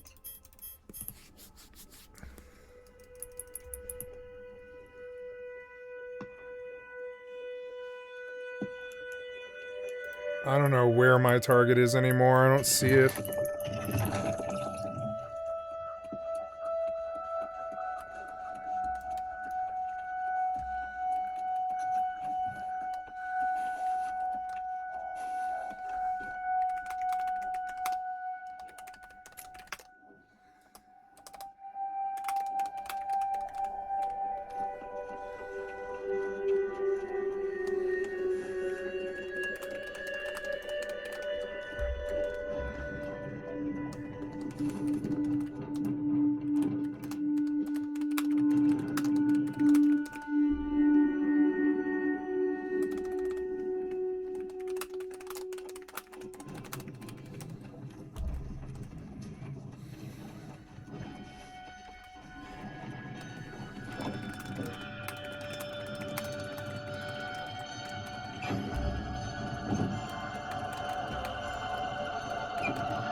My beloved Lilith, how could you leave me so soon? The world is darker without your shining presence beside me. I vow we shall be reunited, no matter how long it takes.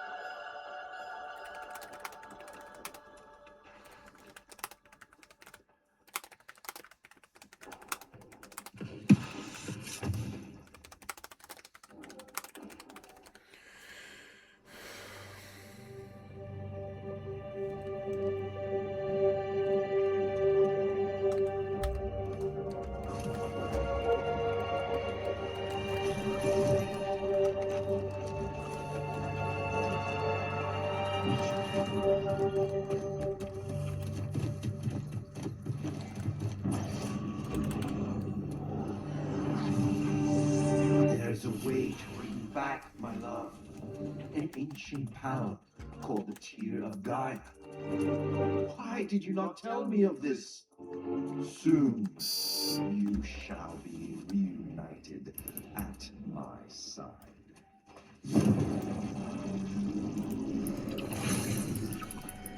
More ships showed up. But I'm like done here. Wait, I want to loot. And I want to put these drones away.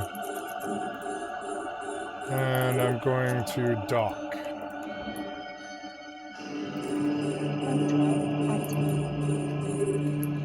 Those are all battleships, and yeah, I could kill them for money, I suppose, but I don't care. I don't care to put this healer at risk for 3 mil or whatever it is. Cool, that does look cool.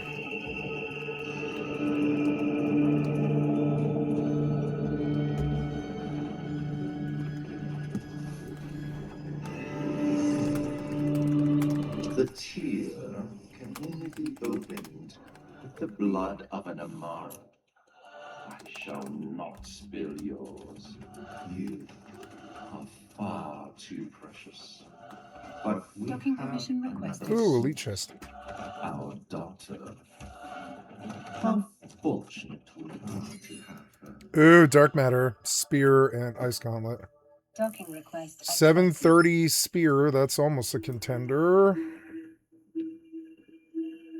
But my upgraded one is still better. I think I would prefer to continue to upgrade this one. Let's see if I can.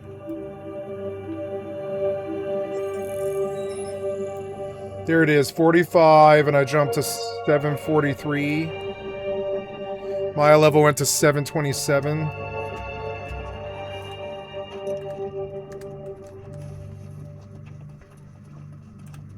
He thinks that ice, it's too. He looks fucking cool. He looks so cool.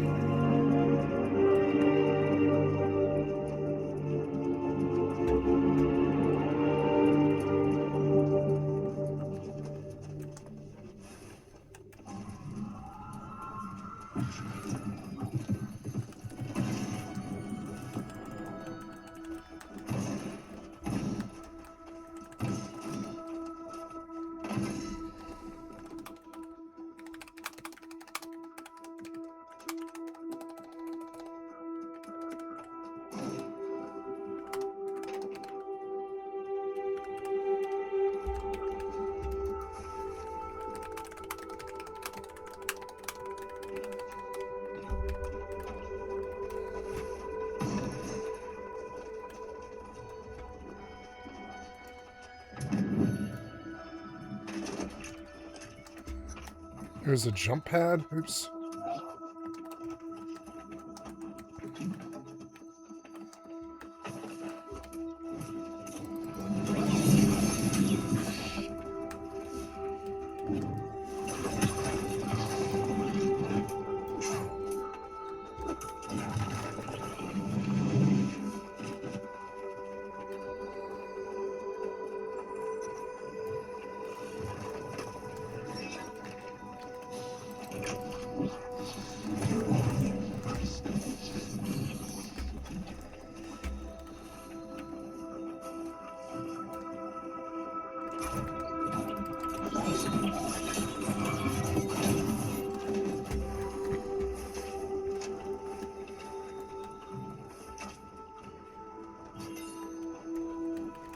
I'm gonna get another rat while I'm here, so I can just like turn that quest in. I'm liking this expansion. I don't think it's a brimstone, but it's good content. The game, if they could just churn out content like this every couple of years, and you know, I would even pay $30 for it. You know, like one and done.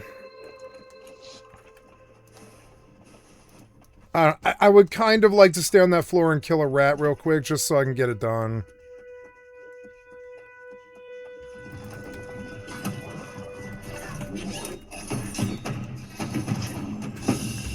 There we go. 5 rat tongues to Chef Anthasius Pasime or whatever.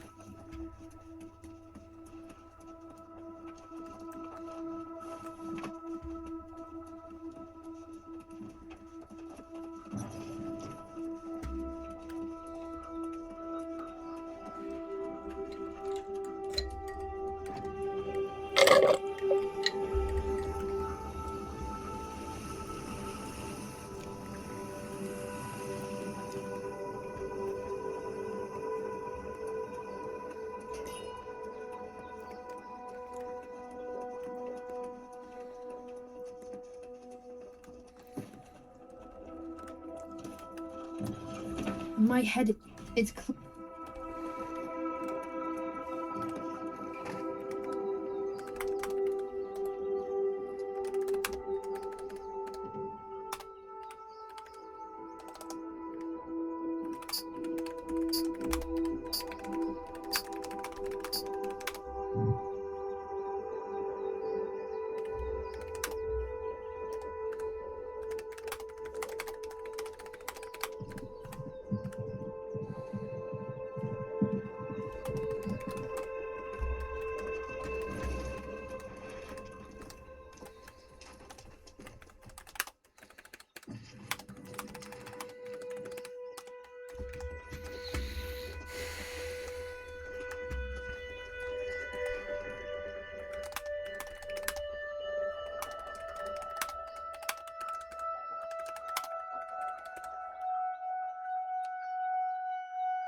That Blood Raider didn't like that I killed him. 1.6 mil, and we got some Natura standing. Natura's at 9.62. I'm gonna find out what happens what happens when you hit 10 and a base standing. Does it just cap? You can't get any more. If I cap Natura, will it eventually just start letting me get Galente for Federation? My Mimitar has gone down way too low. I have to fix it. Fucking annoying. I can't sign up for Faction Warfare to fix it. And I might actually have to donate fast-standing tags to go fix my fucking Mimitar faction. I don't know what to do.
What are we doing here? Are we okay? Yeah, we are. He's local auto mining. Are we getting money? I don't know. I'm at 30,932. The Magpie, she's supposed to be doing all these trades and stuff, which they are doing, so I'm just saving because we're not dead. I don't think the Sandbox wanted to kill me this time, but it did the last 2 times. It was like, you should die. And I was like, no, I don't want to die in this outcome. Just re-roll. Re-roll. I'll reload. And hopefully the pirates won't kill me this time, you know? Okay, we come in here. Damn, this place is crazy looking.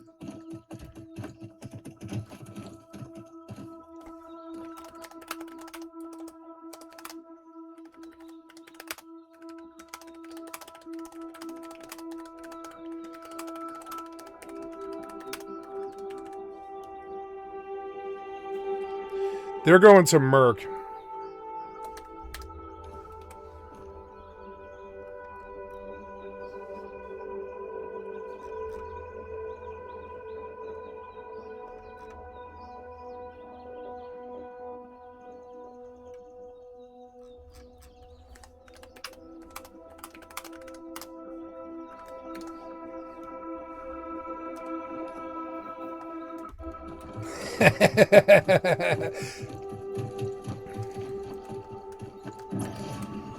It's clear that my father was up to something.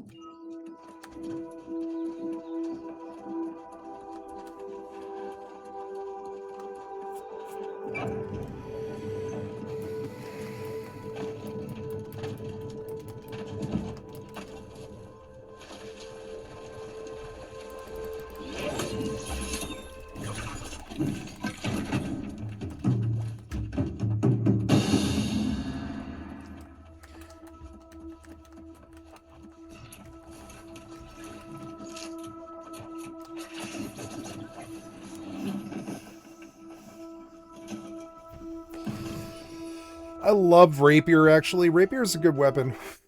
I just wish it was better.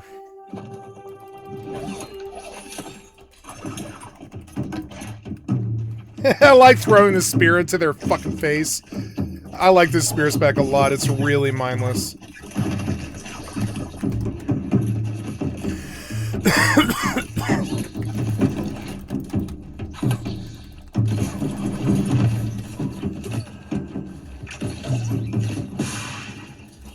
Creative skinning materials and an emerald gypsum. Nice.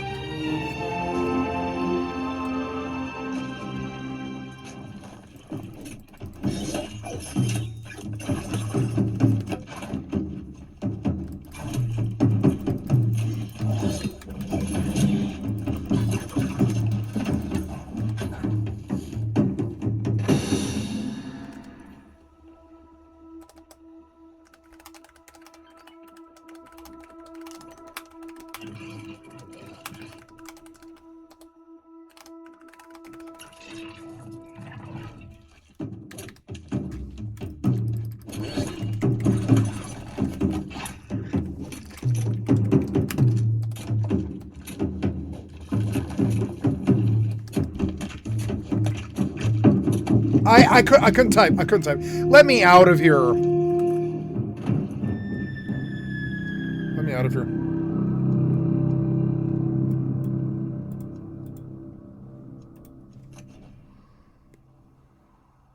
Try to type and 5 mobs spawn on top of me no matter where I am in this world.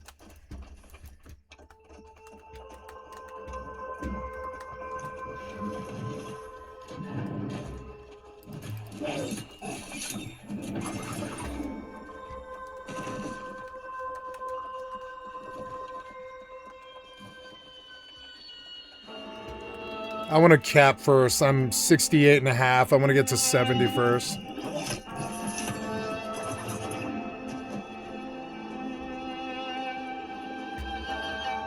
I don't know, I like the zoomed in FOV. I just want to be able to,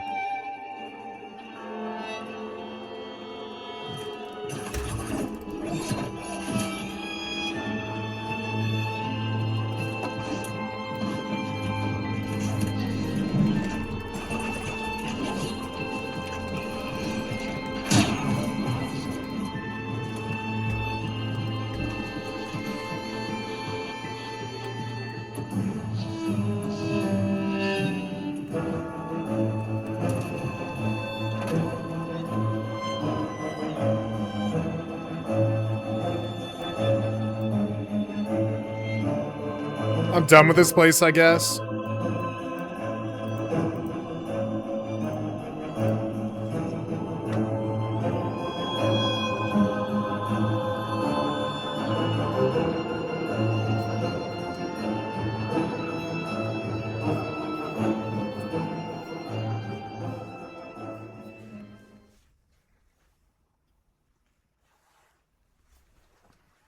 Oh, I should maybe charge my...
Is Balfazu like a fight or something?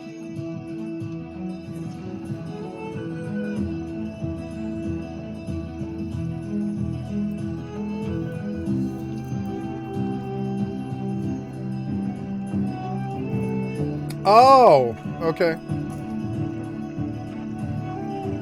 Is anyone actually doing it? Let's go see.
Oh, I came out to the wrong thing. Oops.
Ooh, I pulled a 730 ring somewhere. Nice. 730 ring, and it's got a slot? Oh, it does. It does have a slot. Let's put something in it.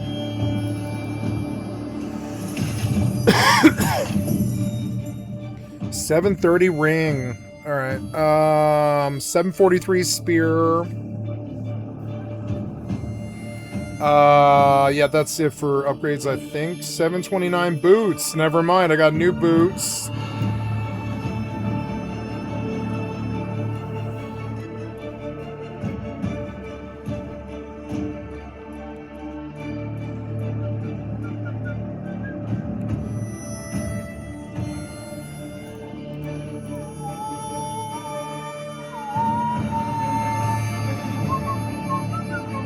Ooh, 10% longer haste.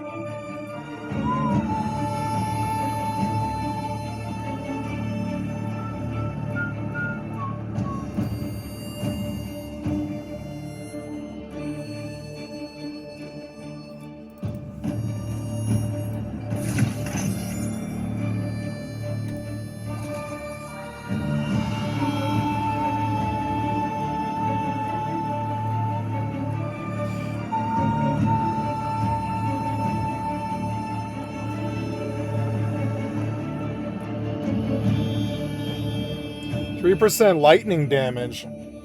That's interesting. Because I can put it on armor. Yeah.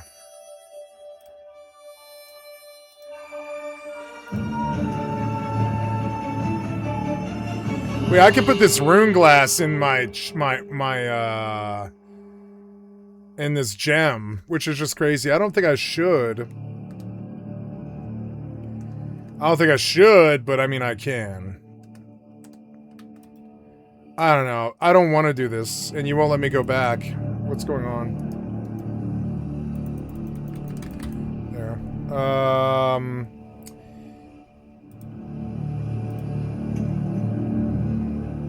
So these are the only gems I can attach to that thing for some reason. Why was I able to do one to that boob, but not the... Okay, I don't know.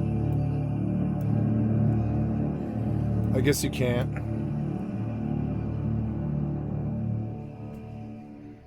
That lightning damage is good, but it doesn't heal you. Deadly Flourish, Bloodletting. Bloodletting would be better than this. You won't let me do that? No. Okay, so I guess there's like no charms I can apply to those. I don't think anyways. Let's see. No, I don't think so. So, let me out of this. Let me out of it. Alright, so, I'm gonna get out of here. I don't know why I'm here. I feel like it teleported me at the wrong place, but oh well. So... Oh, right. I came chasing the world boss. I forgot. I went to go chase the world boss. So let's go chase the world boss.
What was that?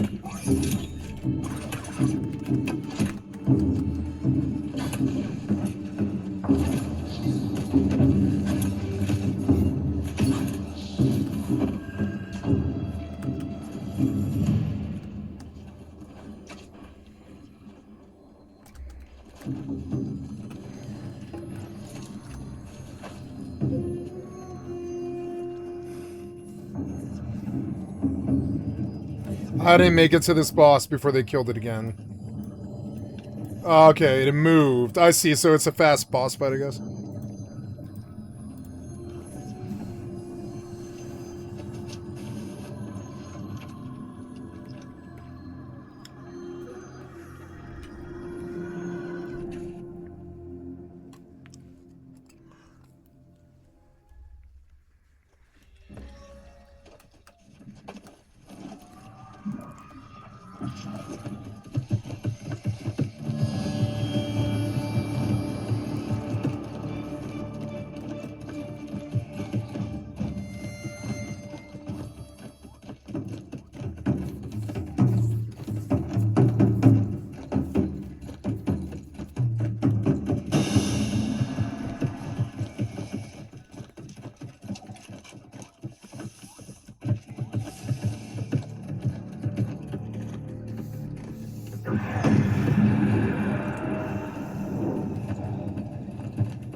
Damn, look at all them.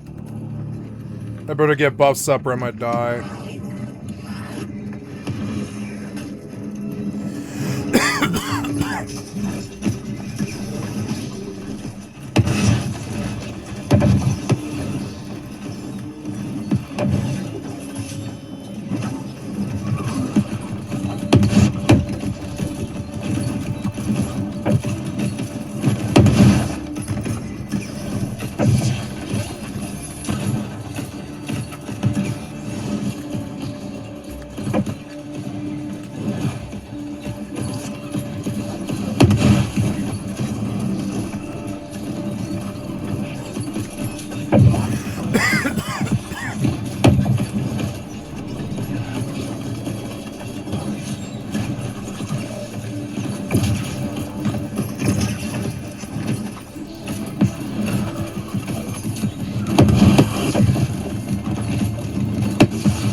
be singing! There is no escape from terror! No light can ever banish the eternal darkness!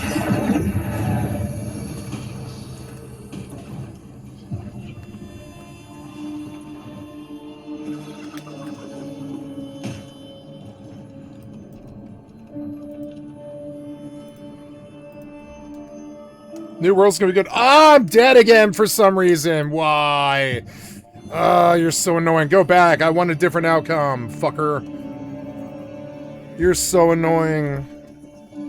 Go back. I want a different outcome.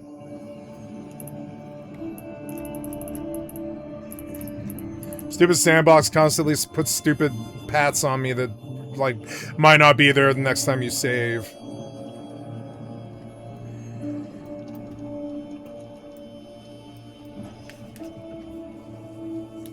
I was trying to teleport and you broke it off as usual. Why would I tell you to teleport? Why would I hit the button if I wanted you to interrupt me? I understand that you're like, you don't want to teleport and we don't want to take you someplace you don't want to go. But I would have hit the button if I didn't want to teleport there. I'd rather, you know, it's like sort of weird that you interrupted. It's dumb. Why? Heals are the same thing. Why do you interrupt heals? Anybody saying some spell or whatever could easily run around like a little, they often do. They run around like little, like greased up deaf guys. And it's like, come on, man. Like fucking, like, why do you interrupt spells when I move? What the fuck is that? Who cares if a mage is running? I don't care about that. You and your fucking pop aggro, Link, and stationary targets, can't move, spell interrupted, all that stupid ass shit fucking rules. I mean, it's good to add rules to your game, but they're also counterintuitive to fun. And if they're counterintuitive to fun, then they're counterintuitive to money. If they're counterintuitive to money, you're not that good of a developer.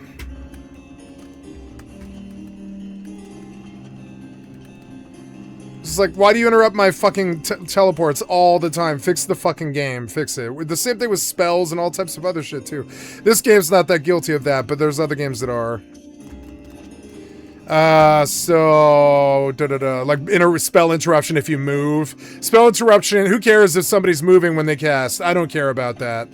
I don't care if I have to chase them. I think that's valid. I get to run when I'm a melee. Why can't they run when they're a mage? It's fucking stupid. It's a stupid rule by piece of shit developers in Blizzard, ESO. Well, no, ESO wasn't that guilty of that, actually. Not ESO, but like Final Fantasy is like that. There's a lot of games that are kind of like that. Collect treats, put on a Night Vale costume to gather. Do I have a Night Vale costume? No. Okay, we're gonna go look. It's fun to get back into the New World RP.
Ooh, Night Vale token. Oh yeah, but what purchase events from the event shop. Not bad. I have 92,000 gold.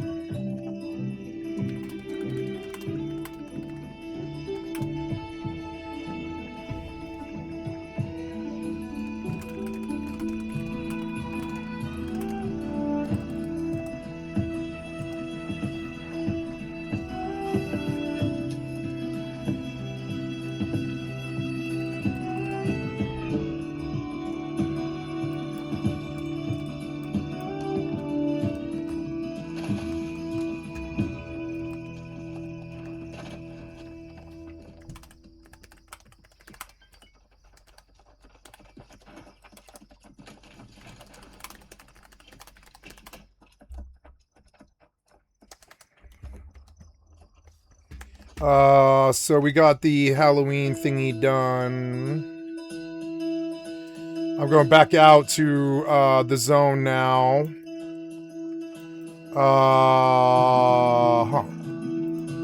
Night Haven. Gonna go piss while I teleport, and it interrupted my teleport immediately. Piece of shit ass cocksucker developer. Fucking fix your piece of shit game. Try again, piece of shit. You interrupt the teleport every single fucking time. Dear God, why? Why? You gonna do it? Are you gonna do it? This system is so bad, fucking fix it. Are you gonna do it? You fucking better do it. Fucking actually teleport, damn it.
Warp drive active.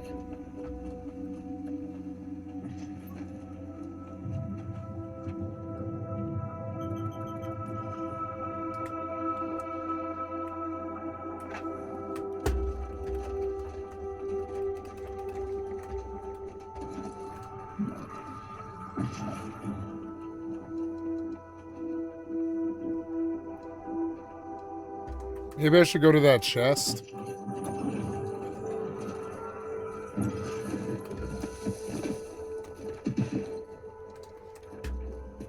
Oh, so it's saying that these thorns are special or something? I don't know. Oh, yeah, what's that?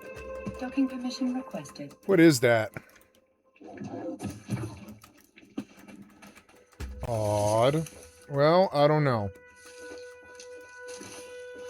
Docking request accepted. It's acting like you... Oh, sorrow thorn. There we go. Sorrow thorn. Sorrow thorn. Some kind of new ingredient. Ah, sorrow thorn.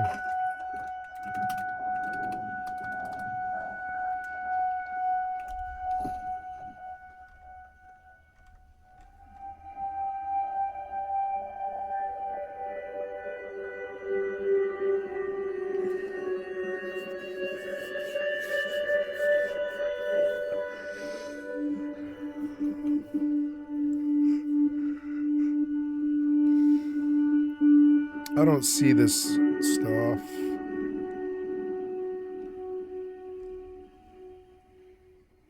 Oh, look, I got a cool iron sconce. I should be running every CK that I see. I forgot, but I'll get my second house and put my trophies in the house.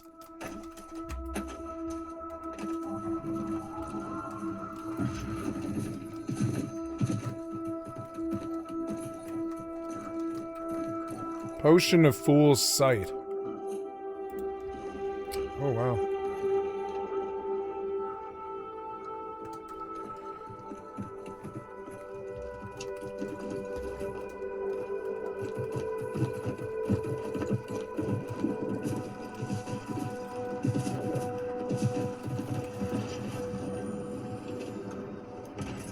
I love the exploration. Ooh!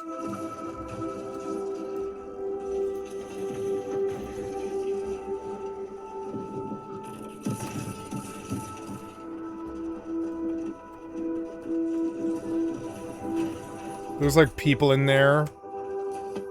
I'm gonna zoom it out a little bit so I can see.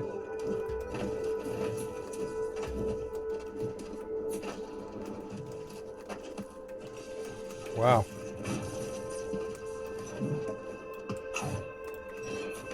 There's the chest.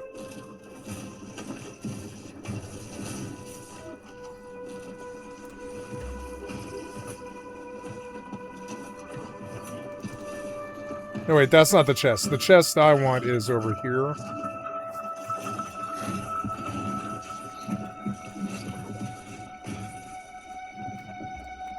Down, I guess? I don't know. Where's this chest?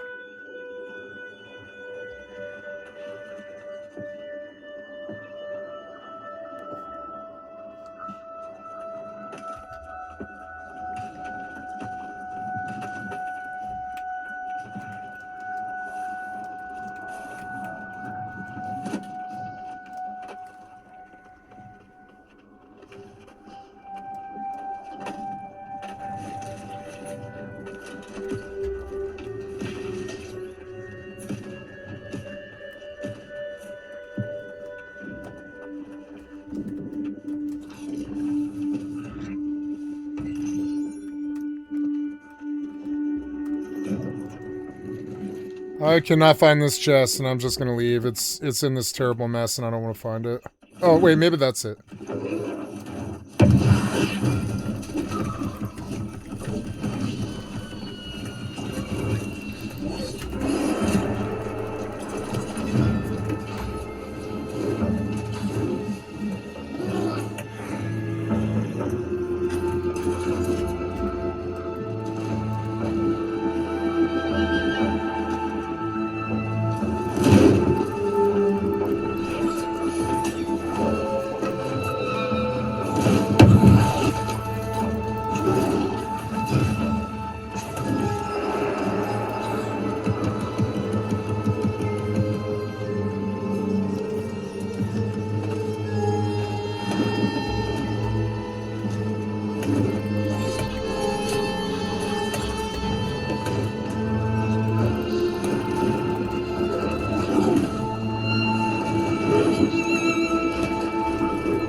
More spawn. I'm just leaving.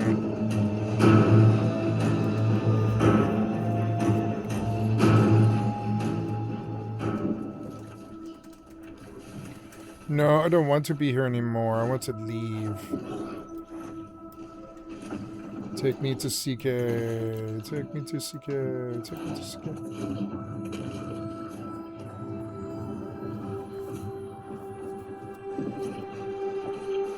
Aww.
Titties.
Wait, why am I in here? Like, I keep going in here, and I don't mean to go in here. I keep going in the wrong place, and I'm like, oh no, I'm in the right place. I don't know, I'm in the right place, but I don't know where to go. Wait, where is it that you want me to? Oh, destroy the crates of mind-altering substances, but I don't see them. Oh, down there? Okay. I was like, where?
Ugh, rats.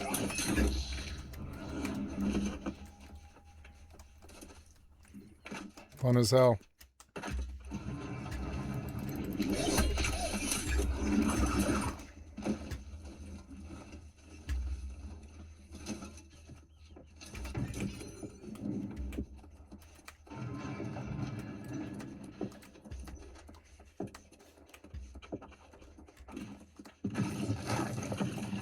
Where do I go and what do I do? Oh, okay.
Exemplary earring. Oh, I wasn't sorted. Oh, yeah, I was, but oops. Ah, am I being hurt? Yes, I am. The Screaming Rackmaster.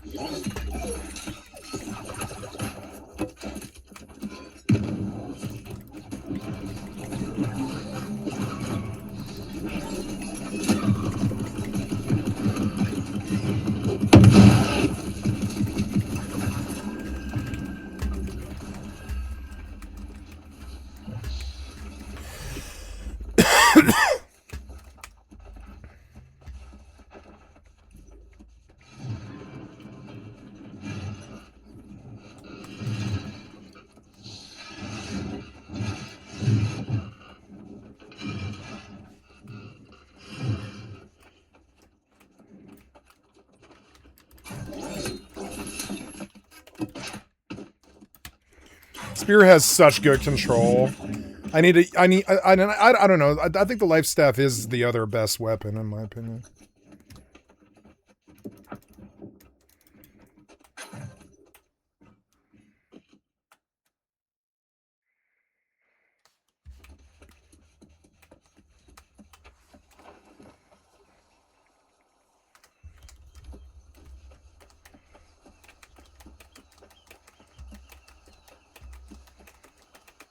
Beautiful. This is like the most beautiful I've ever seen New World be, frankly. It's breathtaking. Did I turn the music down? I must have, huh? Yeah, the combat music sort of starts to... I think I'm going to turn off the combat music, yeah. I like the sound of the atmosphere and stuff. I'm enjoying this immensely, actually.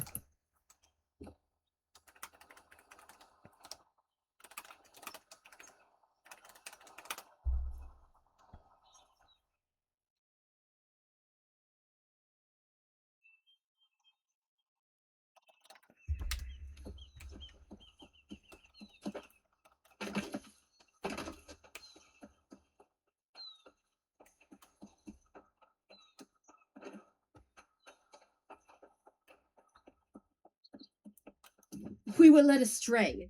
We must be close if the UPS. Shut up. 745 boots. Not bad, not bad. We'll take it. We're going to crack these ones that are no longer of use to me. So, 745. Ooh, Knife Ale Hollow boots. Nice, nice. Do I have another turn-in somewhere in the world? I thought I did another quest for like 5 rat meat or whatever the fuck it was. Where was that at? Was that the capital or whatever?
See, I thought I thought I turned the combat music off. I don't want to hear those crazy drums all the time.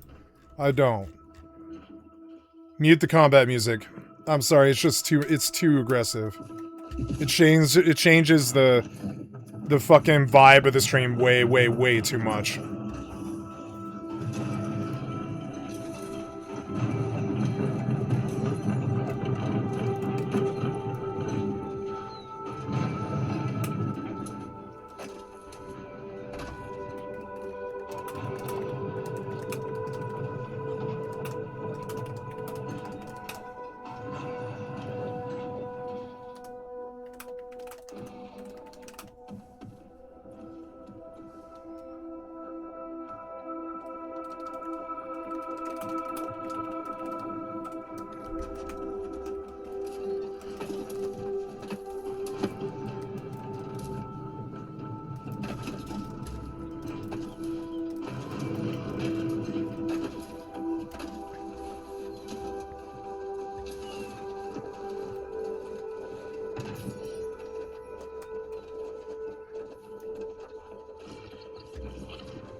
I'm supposed to go that way, but I can't get out of it.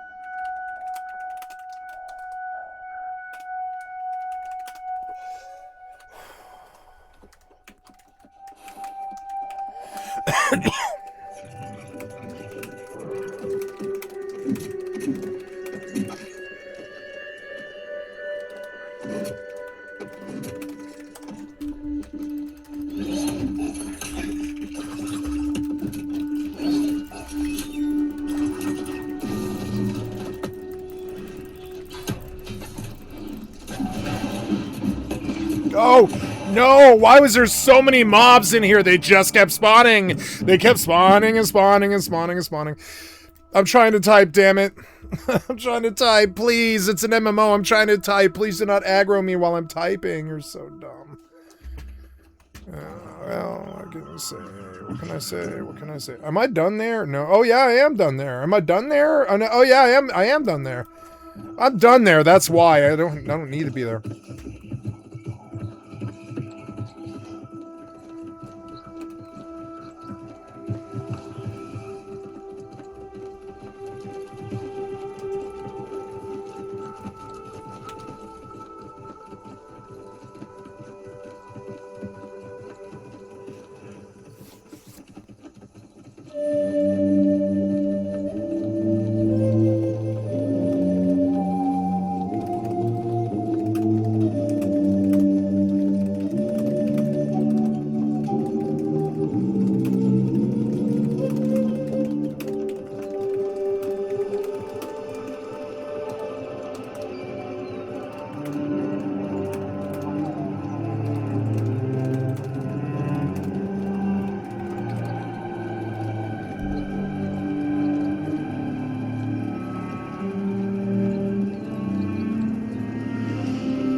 What?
I want to go live, but I have another load to take to the fucking dump, and then, I mean, I want to record, but I can't go live because I know I'm just going to have to interrupt it the minute I go live. I'll have to interrupt and leave. But then after that, I can go live for the rest of the night.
Hello? Oh. Oh, okay, yes, no problem, I'm on my way. Alright, bye. Okay, there's my call. See, I knew I couldn't go live. I was like, I can't go live. It's late in the day, but I know I'm gonna have to go do another fucking load. Which is fine, but I've got to get out of here. I wanna complete this. You know, there's all these chests here, but I wanna complete this. Wait, what the fuck? Maybe I can just log in here. Actually, look, I can probably log in here. That's good. Ooh, did he just kill something? I don't know. Get the elite chest, though.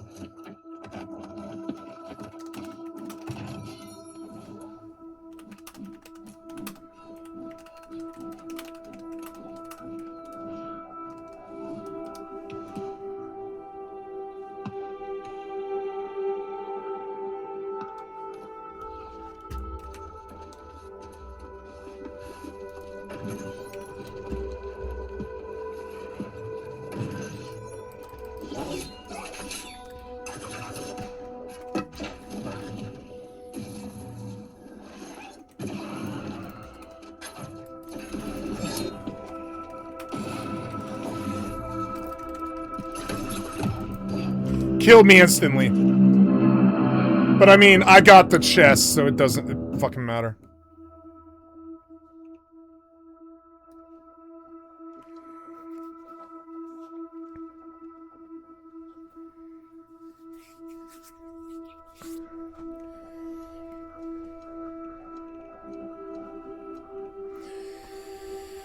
I have a camp somewhere. Oh, outside. Yeah, I have a camp outside. I'll be outside being like long hallways, I think, or whatever. I don't know. Or no, I did the tent, and I can go back in here and finish whatever this content is.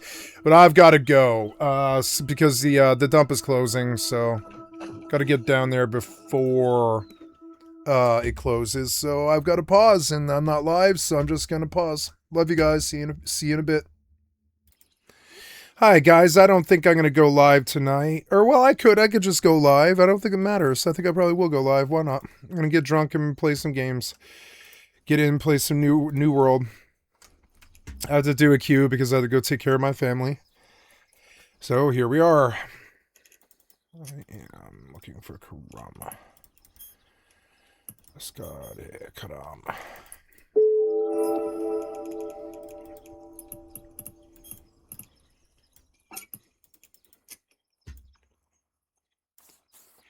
I could do hauling missions. I could just go do level 1 Minotaurs. That is an option. Been working on the wrong faction. Oops, I already put it back, huh? Oops, there we go. Okay.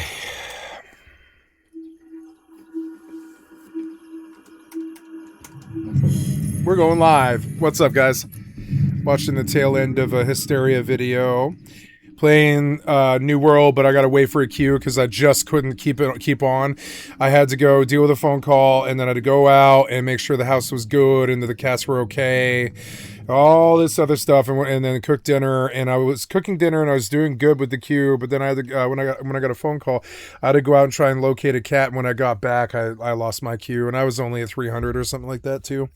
But this queue appears to be going pretty well. I think the system is calculating how much time I've actually spent in the queue, and it's being aware of that. It's like, yeah, you have been in the queue for like a while, like an hour, and it is bumping me fairly quick, which is good.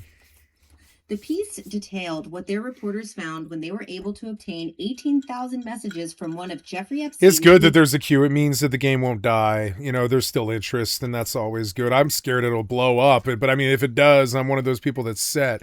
I'm doing great with New World, and I don't really see how it could, even if it does blow up, I don't see how I could play it much more than I already do. It's kind of funny.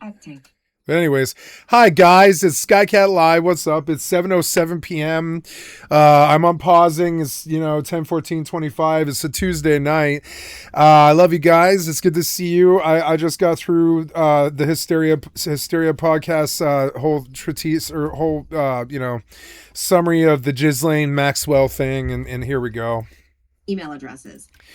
We're gonna watch a whole bunch of videos here.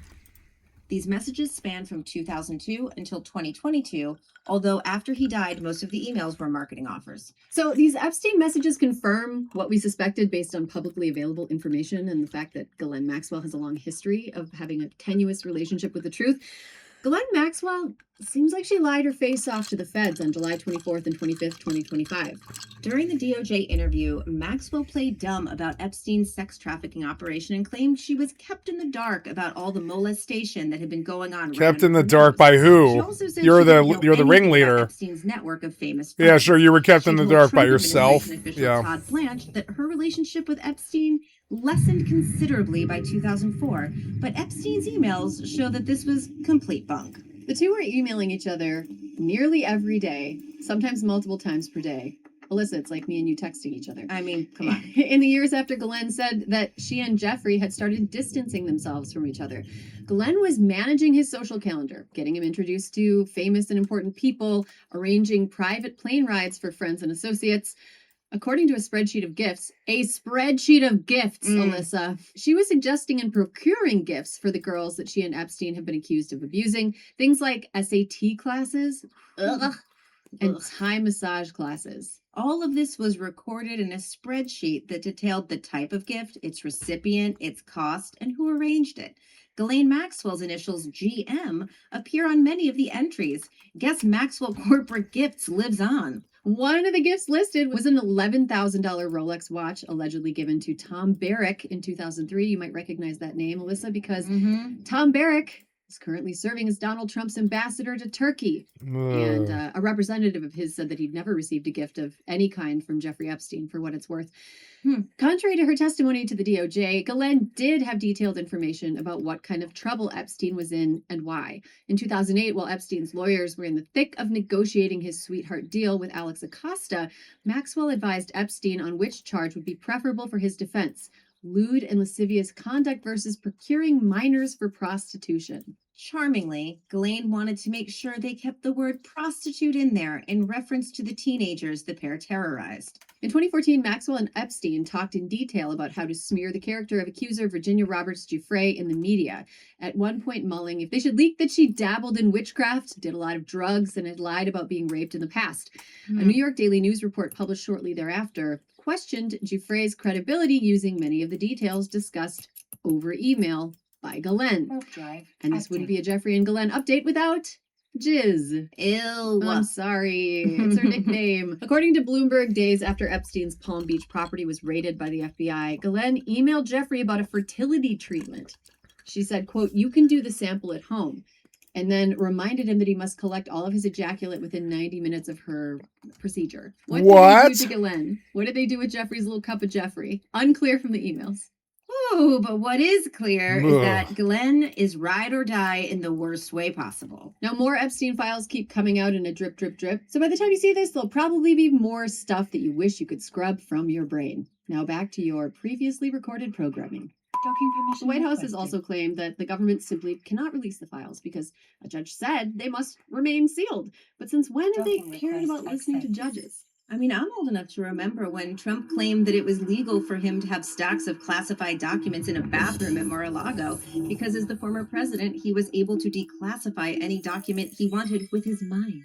I remember that too. We might never know what's inside those files and exactly how Trump is implicated. A lot of people who are in a position to know the truth aren't alive anymore. And a lot of the people who are still alive in this saga have proven themselves unreliable or unwilling to speak. So let's break down some of the theories behind why Epstein and Maxwell did what they did.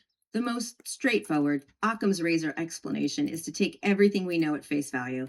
Jeffrey Epstein is a brilliant and charismatic financial genius who was able to use his wealth and power to pursue his true passion of molesting teenagers. And Maxwell was so desperate to cling to the unearned superiority she'd been brought up with that she was willing to do anything to maintain access to the lifestyle that Jeffrey gave her and that she was not able to obtain on her own, up to and including child sex trafficking.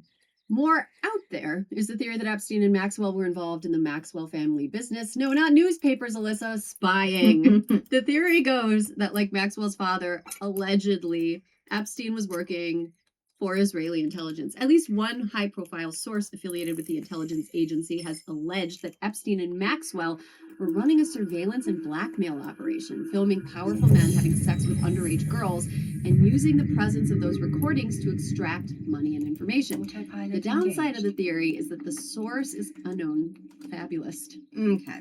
There are a few corroborating anecdotes that hint that Epstein may have been recording people in his home without their knowledge. He had some art of framed 3D eyeballs hanging in his place in Manhattan. Virginia Giuffre and other survivors have alleged seeing hidden cameras around. The FBI did find CDs with the names of young girls and adult men written on them, and surveillance cameras in his place in Palm Beach. And earlier in 2025, Attorney General Pam Bondi said that the FBI had tens of thousands of videos involving Epstein, which she says will never see the light of day because they're all depictions of his child sexual abuse.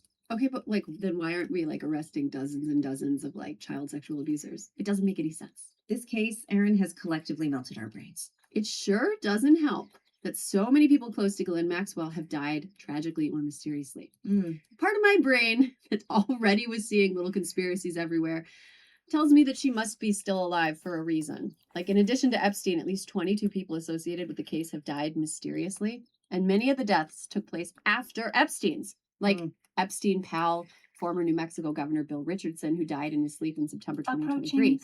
Thomas Bowers, the head of the Deutsche Bank division that helped Jeffrey Epstein move money around, was found hanged in his house in California in November 2019. Hollywood producer Steve Bing fell to his death from the 27th floor of an LA high-rise in 2020, not long after he talked to the FBI about Jeffrey Epstein. But Jeffrey Epstein was dead, right? Jean-Luc Brunel, who ran MC2 Models, which he started with Jeffrey Epstein's money, allegedly supplied Epstein with girls through his agency. He was found hanged in a French prison cell in February 2022. Attorney Ken Starr died after surgical complications in September 2022. Joe Riccari, the lead Palm Beach police detective on the Epstein case, died when he was only 50 in May 2018 after a brief illness. One of Jeffrey Epstein's old mentors, Steve Hoffenberg, who was imprisoned for running a giant Ponzi scheme, died in his home after cooperating with the FBI in the Epstein case. Hoffenberg even claimed that Epstein and Maxwell were running a sophisticated honey trap surveillance operation where footage of important men having sex with underage girls was used to blackmail the rich and powerful. And tragically, 3 of Maxwell and Epstein's victims that we know of have died. Carolyn Andriano, 36, and Lee Skypatrick, 29, died of drug overdoses in May 2023 and May 2017.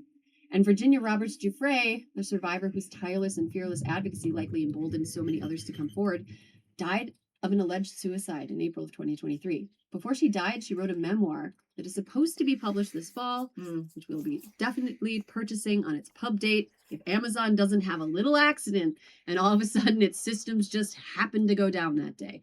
But the survivors of Epstein and Maxwell's depraved operation carry scars with them to this day. Epstein and Maxwell stole their innocence from them. Like, these girls are never going to be the same. What they went through did not need to happen. And it wouldn't have happened if not for Ghislaine Maxwell. There you have it. Ghislaine Maxwell, the world's most famous living child sex trafficker. Alyssa, how do you rate Ghislaine Maxwell on our matrix of fucking guys? So I'm going to say she's 100% scheming sociopath. And I think opportunist. Right? Do we think she's a true believing zealot? No, she's not. But the only thing she believes in is money. She's a sociopath and opportunist. I completely agree. She's on the extreme end of both. And that about wraps up the time we have for this episode of This Fucking Guy. If you like, thank you, Hysteria. I've liked and sub to your channel. Friends, and leave us a comment if you.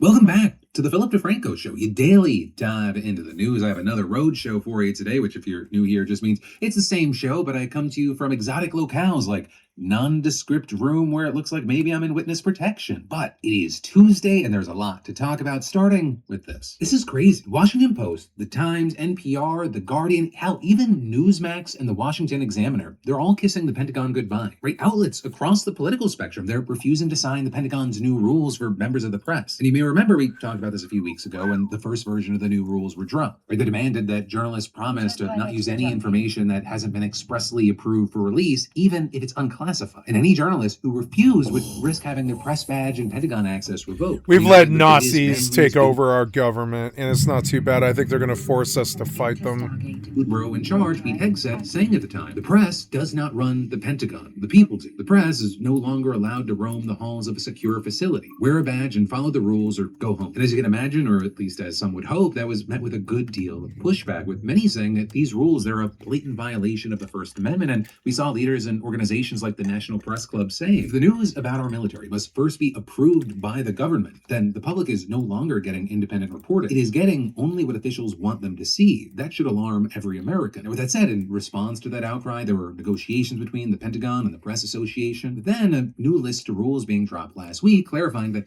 journalists don't need to submit their pieces to the Department of Defense before publication. But the rules still made it clear that reporters cannot solicit or obtain any information that the department doesn't expressly approve, or which is included in the list of rules that journalists have to follow or risk being labeled a security risk and lose their access. And notably, the Pentagon also clarified that any reporter who wants access has to sign the policy acknowledging that they understand it, quote, even if I do not necessarily agree with such policies and procedures. But these changes, they didn't solve the key issues, and the Pentagon Press Association was less than pleased, releasing a statement saying, unfortunately, those negotiations have not been as successful as we hoped. We acknowledge and appreciate that the Pentagon is no longer requiring reporters to express agreement with the new policy as a condition for obtaining press credentials, but the Pentagon is still asking us to affirm our understanding of policies that appear designed to stifle a free press and potentially expose us to prosecution for simply doing our job. And outlets and journalists have until 5 p.m. today to sign the pledge or turn in their press credentials by tomorrow. But the reason we're talking about this today is because the general consensus has been a whopping hell no, Hegseth. With statements from the Washington Post, the New York Times, the Atlantic, NPR, the Wall Street Journal, and the Guardian,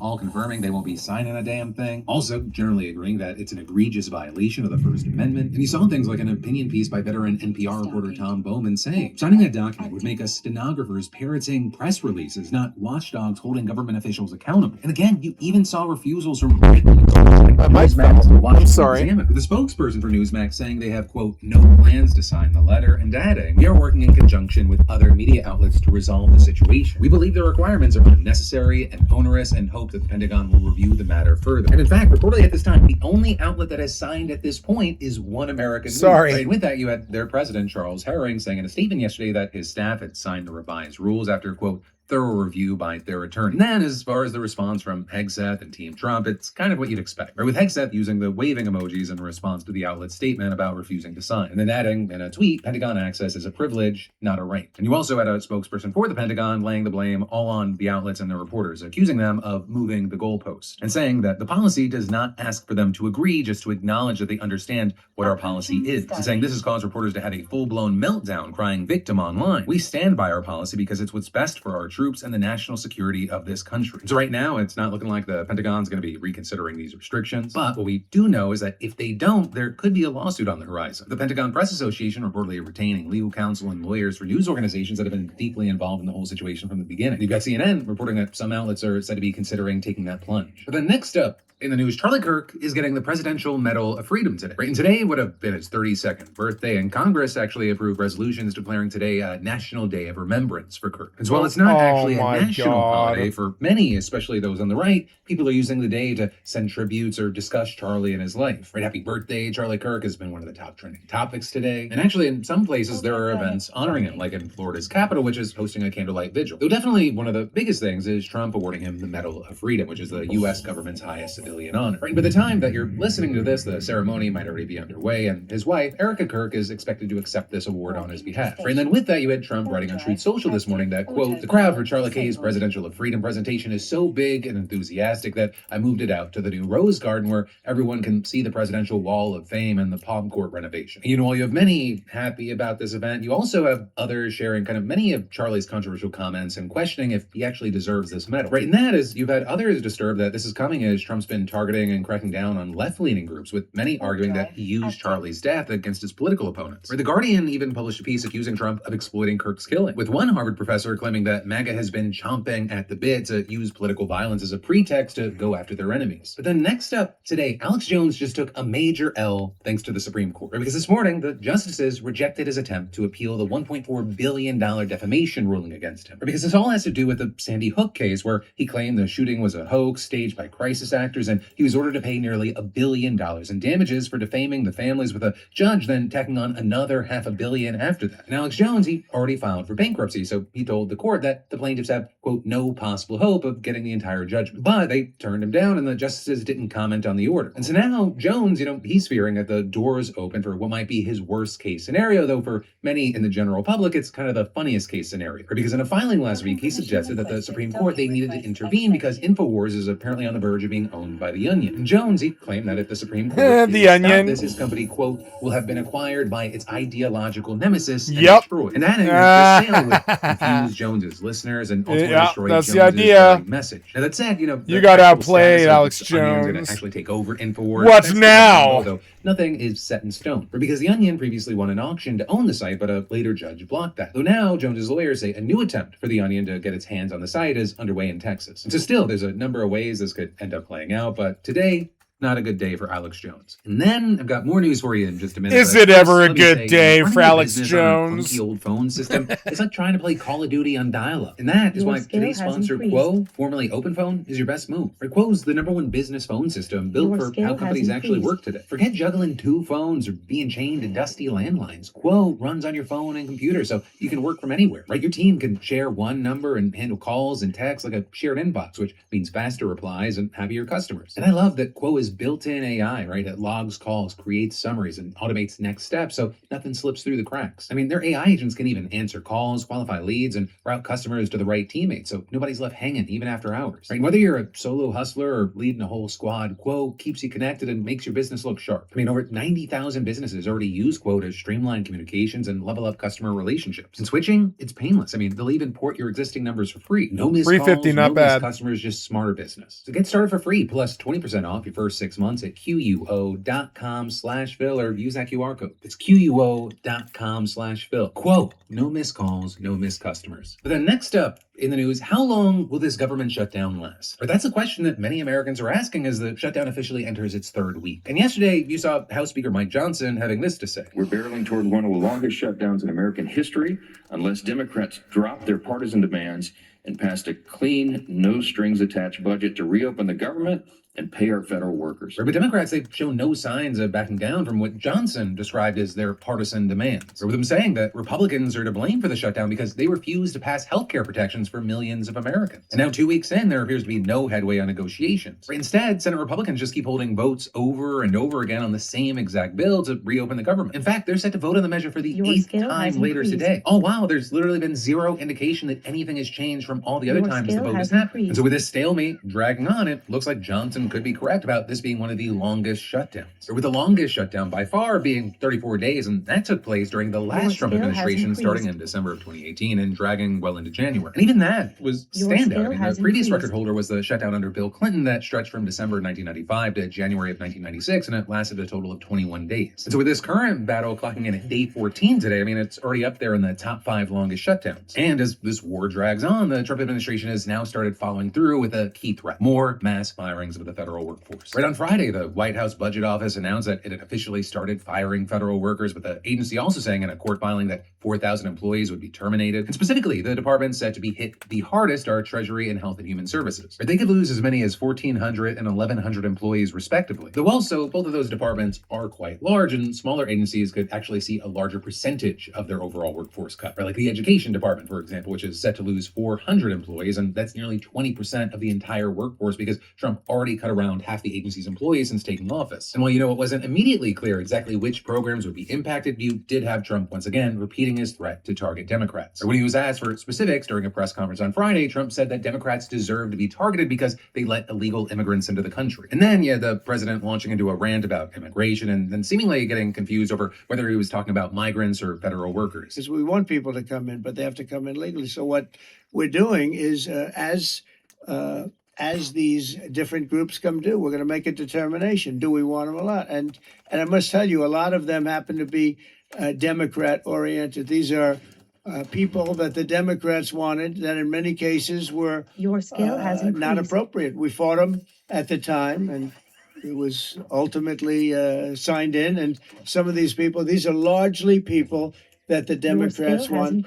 Many of them will be fired. Right, over the past few days, we've seen cuts to various programs and parts of the federal workforce that Trump dislikes or that don't align with his agenda. And so, for example, we've seen reports that Trump has absolutely decimated the office within the education department that oversees special education, firing a majority of the staff who provide services to the nation's 7.5 million children with disabilities. It's also been reported that he's laid off other key workers like employees who help regulate hazardous waste and inspectors who check the quality of federal housing. With the Washington Post reporting that vulnerable Americans, school children, low-income families, homeless people, and senior citizens will suffer from the latest layoffs. But also, as we've seen with Trump's other mass purges, it appears that they accidentally fired a good chunk of people that they didn't mean to get rid of. And so on Friday, you had public health officials saying that RFK Jr. had fired 1,000 CDC workers, specifically targeting offices that worked on infectious diseases and mental health. But now we're seeing reports that more than half the CDC employees who were fired, they've since been reinstated because they were terminated by accident. Though also, still, you had Vice President J.D. Vance threatening that more workers will be fired the longer that the shutdown drags on. Right, and while it's actively Trump that is doing this, you had his administration somehow trying to blame Democrats for all the layoffs that they themselves are doing. Right, they're arguing that they wouldn't have to fire people if Democrats agreed to end the shutdown. Which really sounds like they're pulling the trigger and they're like, I can't believe you made me do that. Right, because understand, what they're doing is very unusual, if not entirely unprecedented. Right, normally, workers are just furloughed without pay during a shutdown and then given back pay when the government boots back up again. And so Trump and Republicans, they're going this step further and they're cutting people and they're like, oh my gosh, I can't believe you made us do that to the hostages that we're keeping. But then also I'll say on the topic of Republicans trying to blame Democrats, we've also seen a very interesting situation playing out in the nation's airports. Because as we talked about last week, we've seen numerous flight delays and other issues taking place all across the country thanks to the shutdown. Because while federal airport workers are technically still supposed to keep working through the shutdown with partial or no pay, many of them, they've been increasingly calling out of work as the shutdown. I didn't water my plants. That's plants. something that we saw during the last shutdown. Oh, well, wow. now the Trump administration is trying to directly tie Democrats to the lags that travelers are seeing. And in fact, you had DHS Secretary Kristi Noem directing all airports to display this video at TSA checkpoints. It is TSA's top priority to make sure that you have the most pleasant and efficient airport experience as possible while we keep you safe.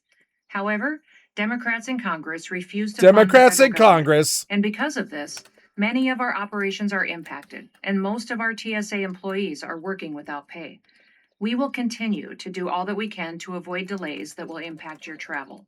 And our hope is that Democrats will soon recognize the importance of opening the government. But numerous airports are Wow, now it jumped refusing up to carry that 70 message, really including fast. airports at some of the biggest hubs like Los Angeles, Seattle, Atlanta, Phoenix, and nearly a half a dozen more. And you have many of those airports explaining in statements that they can't play that video because it violates their own internal policies banning political messaging or goes against state or federal laws. And specifically, you had several airports arguing that the message appears to violate the Hatch Act, a federal law that prohibits public funds from being used for political activities. Now, of course, if you've been paying attention to anything happening in the world, you know that's not new. Right? The Trump administration has repeatedly used official government channels to blame the Democrats for the shutdown in ways that experts say are unprecedented and illegal. But as far as, what happens next, we're going to have to keep our eyes on Congress and also specifically Johnson. Because whether it's because he doesn't want the 18th vote to get the Epstein files out there or some other reason, or maybe a combination of, he seems more than happy for things to not get done right now. Though I will say that last line, my opinion, the rest is news. And of course, I'd love to know your take and your reactions. And then there's more we're going to dive into, but first, let me say, somewhere out there, a company is hiring a professional turkey gobbler. And yes, apparently that's a real job. It's a seasonal job. And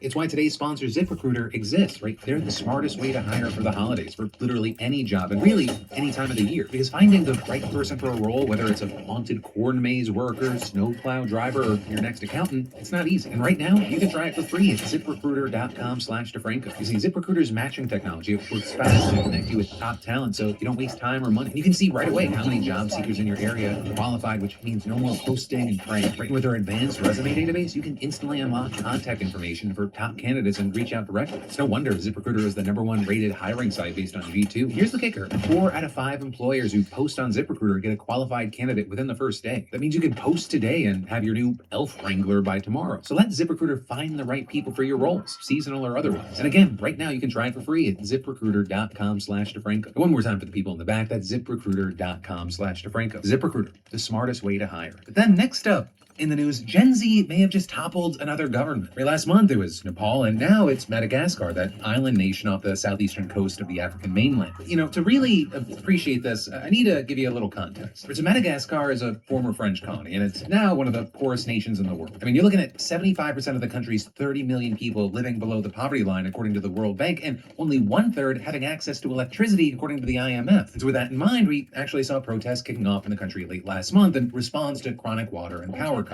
Then, I mean, quickly, they escalated to reflect wider discontent with the government over unemployment, corruption, and the cost of living. And like we saw in Nepal, this came with a death toll. But according to the UN, at least 22 people were killed in the clashes, although according to the president, he said the death toll was at 12. But, you know, the president, he's a businessman and former DJ who gained power back in 2009 by ousting the previous president in a coup that was backed by the army. And in particular, he did this with the help of an elite military unit known as CAPSAT. But fast forward to this last Saturday, and you actually had CAPSAT troops leaving their barracks and joining the protests against the president. And you had them saying the next day that they had seized leadership of the military command and taken control of all the armed forces. And you had the president warning that a coup attempt was underway. And then with that, on Monday, it was reported that the president had been flown out of the country on a French military plane. With that, possibly heading to Dubai, and reportedly French President Emmanuel Macron had authorized the evacuation. And then you had the president saying he was sheltering in what he called a safe place after a group of military personnel and politicians allegedly planned to kill him, although CAPSAT has denied that allegation. And you had the colonel in charge of the unit saying that the army never had any intention to harm, quote, even a single hair on his head. But then also, from there, despite being in exile, you had the president announcing that he was dissolving the National Assembly. Then, at the same time, the opposition leader in parliament, who also happens to be the former president who was ousted in the 2009 coup, he called a special session of parliament to, quote, note the absence of power in Madagascar, and adding, there is a power vacuum. The solution is not revenge, neither confusion, but a peaceful, inclusive, and responsible transition. And with that, you had the MPs overwhelmingly voting to impeach the president, just leaving the Constitutional Court to validate the vote, which apparently is easier said than done, because you had CAPSAT announcing that it was taking power over the government and suspending key democratic institutions, including the Constitutional Court. Although weirdly, you still had local media reporting that the Constitutional Court decided to confirm the leadership of the current. And then with that, he has said the military would form a council composed of officers from the military and law enforcement, and that a prime minister would be appointed to quickly form a civilian government. And you know, in the meantime, we've seen CAPSAT troops driving through the Capitol and being cheered on by the crowds. But of course, you know, we're gonna have to wait to see how this plays out, because the military seizing power, it typically doesn't bode well for democracies. And then also, beyond that, we'll have to see if and what kind of energy this gives to Gen Z protests happening elsewhere in the world. Because in addition to Nepal before this, another country that's been getting a lot of attention, in this regard at least, is Morocco. And actually, just this week, you had Gen Z activists there saying they'll be launching a new round of demonstrations this weekend. Right? And that's after the ones that already took place a couple of weeks ago that resulted in clashes ending with at least 3 deaths. You know, definitely a lot of energy and change around the world, and we'll have to see how this plays out. But then next up, today in the news, Instagram's now PG-13, or at least that might soon be the case for the hundreds of millions of teenagers who use the app around the world. Right, with its parent company Meta announcing today that it's revamping its teen accounts feature on the platform so that young people out there who are not me, I'm about to turn 40, I'm one of the old people now, so that young people would only be able to come across content as bad as what they might see in a PG-13 movie. Right, as far as what that means, PG-13 movies are generally allowed to have some swear words, mild violence, and partial nudity. And you have Meta saying that this is going to translate into, quote, hiding or not recommending posts with strong language, certain risky stunts, and additional content that could encourage potentially harmful behavior, such as posts showing marijuana paraphernalia. But then also, if even that is still too much for some parents, they'll have the option to turn on the new limited content setting, which will be even stricter than the PG-13 rating system. Right, and then, as far as how it's determined if a piece of content should be rated, well, if you didn't know this, a movie is rated PG-13 after a panel of parents vote on whether it's appropriate for children based on Motion Picture Association guidelines. And so actually Instagram's reportedly following a similar process, creating panels with thousands of parents to rate material on the app that they deem PG-13 appropriate. But also, well, the company said it would continue working with parents. That obviously can't be done for every single thing that gets posted. And so they'll be using AI to rate and moderate content as well. But then, you know, with all that said, you have a lot of people asking the big question: what's going to stop teens from just lying about their age? And well, there, Meta's also using AI to power what it's calling an age prediction technology, and they're saying that'll prevent that from happening. But it's also still not known exactly how effective it is, although some studies have raised concerns. And then also with that, there are of course concerns about how meaningful any of this is actually going to be, right? What are these changes going to actually do, especially given Meta's history? Or we're talking about a company which also owns Facebook, WhatsApp, and Messenger, and they promised to protect kids from inappropriate content since 2008. With then, of course, the general consensus being that the company hasn't done a great job. It even led to Mark Zuckerberg getting grilled by Congress back in 2024 and apologizing to parents who said that their kids had been harmed by social media. And later that year, you had Instagram unveiling what were described as sweeping changes aimed at addressing these issues. Changes that included making accounts of users younger than 18 private by default, as well as rolling out more supervision tools for adults, or things like a feature allowing parents to see accounts that kids had recently messaged. But already you've got reports calling into question the effectiveness of those updates. And in fact, independent research released last month involving a former Meta whistleblower found that 2/3 of Instagram's new safety tools were just ineffective. Or with the whistleblower, a former senior engineer at Meta bluntly concluded, kids are not safe on Instagram. This is not about bad content on the internet. It's about careless product design. And adding, Meta's conscious product design and implementation choices are selecting, promoting, and bringing inappropriate content, contact, and compulsive use to children every day. Now, in response to it, Meta disputing the report, calling it biased, and telling Time magazine that it ignored teens who have positive experiences on the platform. But also, that report is far from the only place that we've seen major issues being brought up. Right? Reuters and the Wall Street Journal, for example, they reported earlier this year that Meta's AI chatbot would flirt and engage in romantic or sexual roleplay with young people, leading lawmakers to start investigating. And in August, the Washington Post reported that the chatbot helped teen accounts plan suicide, and all of that as parents have no way of disabling it. Right now, you have Meta saying that it's still not giving that as an option, but that this new PG-13 policy will also apply to conversations with its chatbots. And so Meta is claiming that they won't give age-inappropriate responses that would be out of place in a PG-13 movie. But of course, we'll have to see if it actually works and what kind of impact any of this actually has, which is going to take time. And actually, that's in part because Meta said that these new settings will begin rolling out gradually on teen accounts in the US, UK, Why? today, and will then be fully rolled out by the end of the year. But with the company saying that it plans to roll out these changes globally. But with all that said, what do you think? Good change, bad change? Will this actually have an impact? Yeah, let me know what you're thinking in those comments down below. And that, my friends, brings us to the end of today's show, but there is more to watch. But if you haven't seen it yet, you've got my podcast with Hank Green right here. It was a fantastic one. And or you've got the newest Philip DeFranco show that you might not have seen yet. And whatever way you want to get filled in, Spotify, Apple Podcasts, YouTube for this show, or my 2 other podcasts, I've got links in the description. But hey, enough of me yammering. Just thank you for watching. I love yo faces, and I'll see you right back here tomorrow. If you were flipping channels back in the 90s, then chances are Melissa Joan Hart would be dominating your TV screen every Friday night. From Nickelodeon's Clarissa Explains It All to the ultra-classic Sabrina the Teenage Witch, she was the ultimate sitcom it girl. But Sabrina was more than just a TGIF hit. She was starring in the #1 show of the lineup, shattering records with its groundbreaking all-female lead cast. But Melissa Joan Hart would become a 90s icon, starring alongside Britney Spears in her iconic You Drive Me Crazy music video, to even making the jump onto the big screen. Melissa was truly dominating the decade of the 1990s. Now, this was all before TMZ was chasing starlets down the street, documenting their every move. So most fans had no idea what was really going on behind the scenes. But tonight, me and Shelby are diving deep into the wild nights at the Playboy Mansion, all the way to the heart of the Hollywood party scene. Melissa was living it up, but was she in too deep?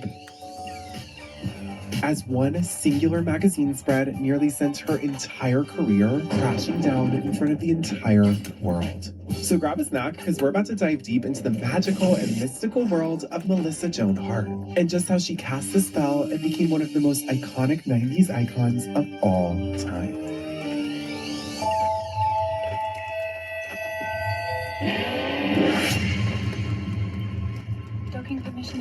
Melissa Joan Hart's journey to becoming the 90s teen queen actually started way back in the early 80s. At just 4 years old, she was hooked on the kids show The Romper Room and was convinced the only way she could ever be on it was to get on TV herself. So her mom, Paula Hart, bought a train ticket from Long Island to New York City and started taking Melissa on auditions to turn that dream into a reality. Immediately, Melissa would book her first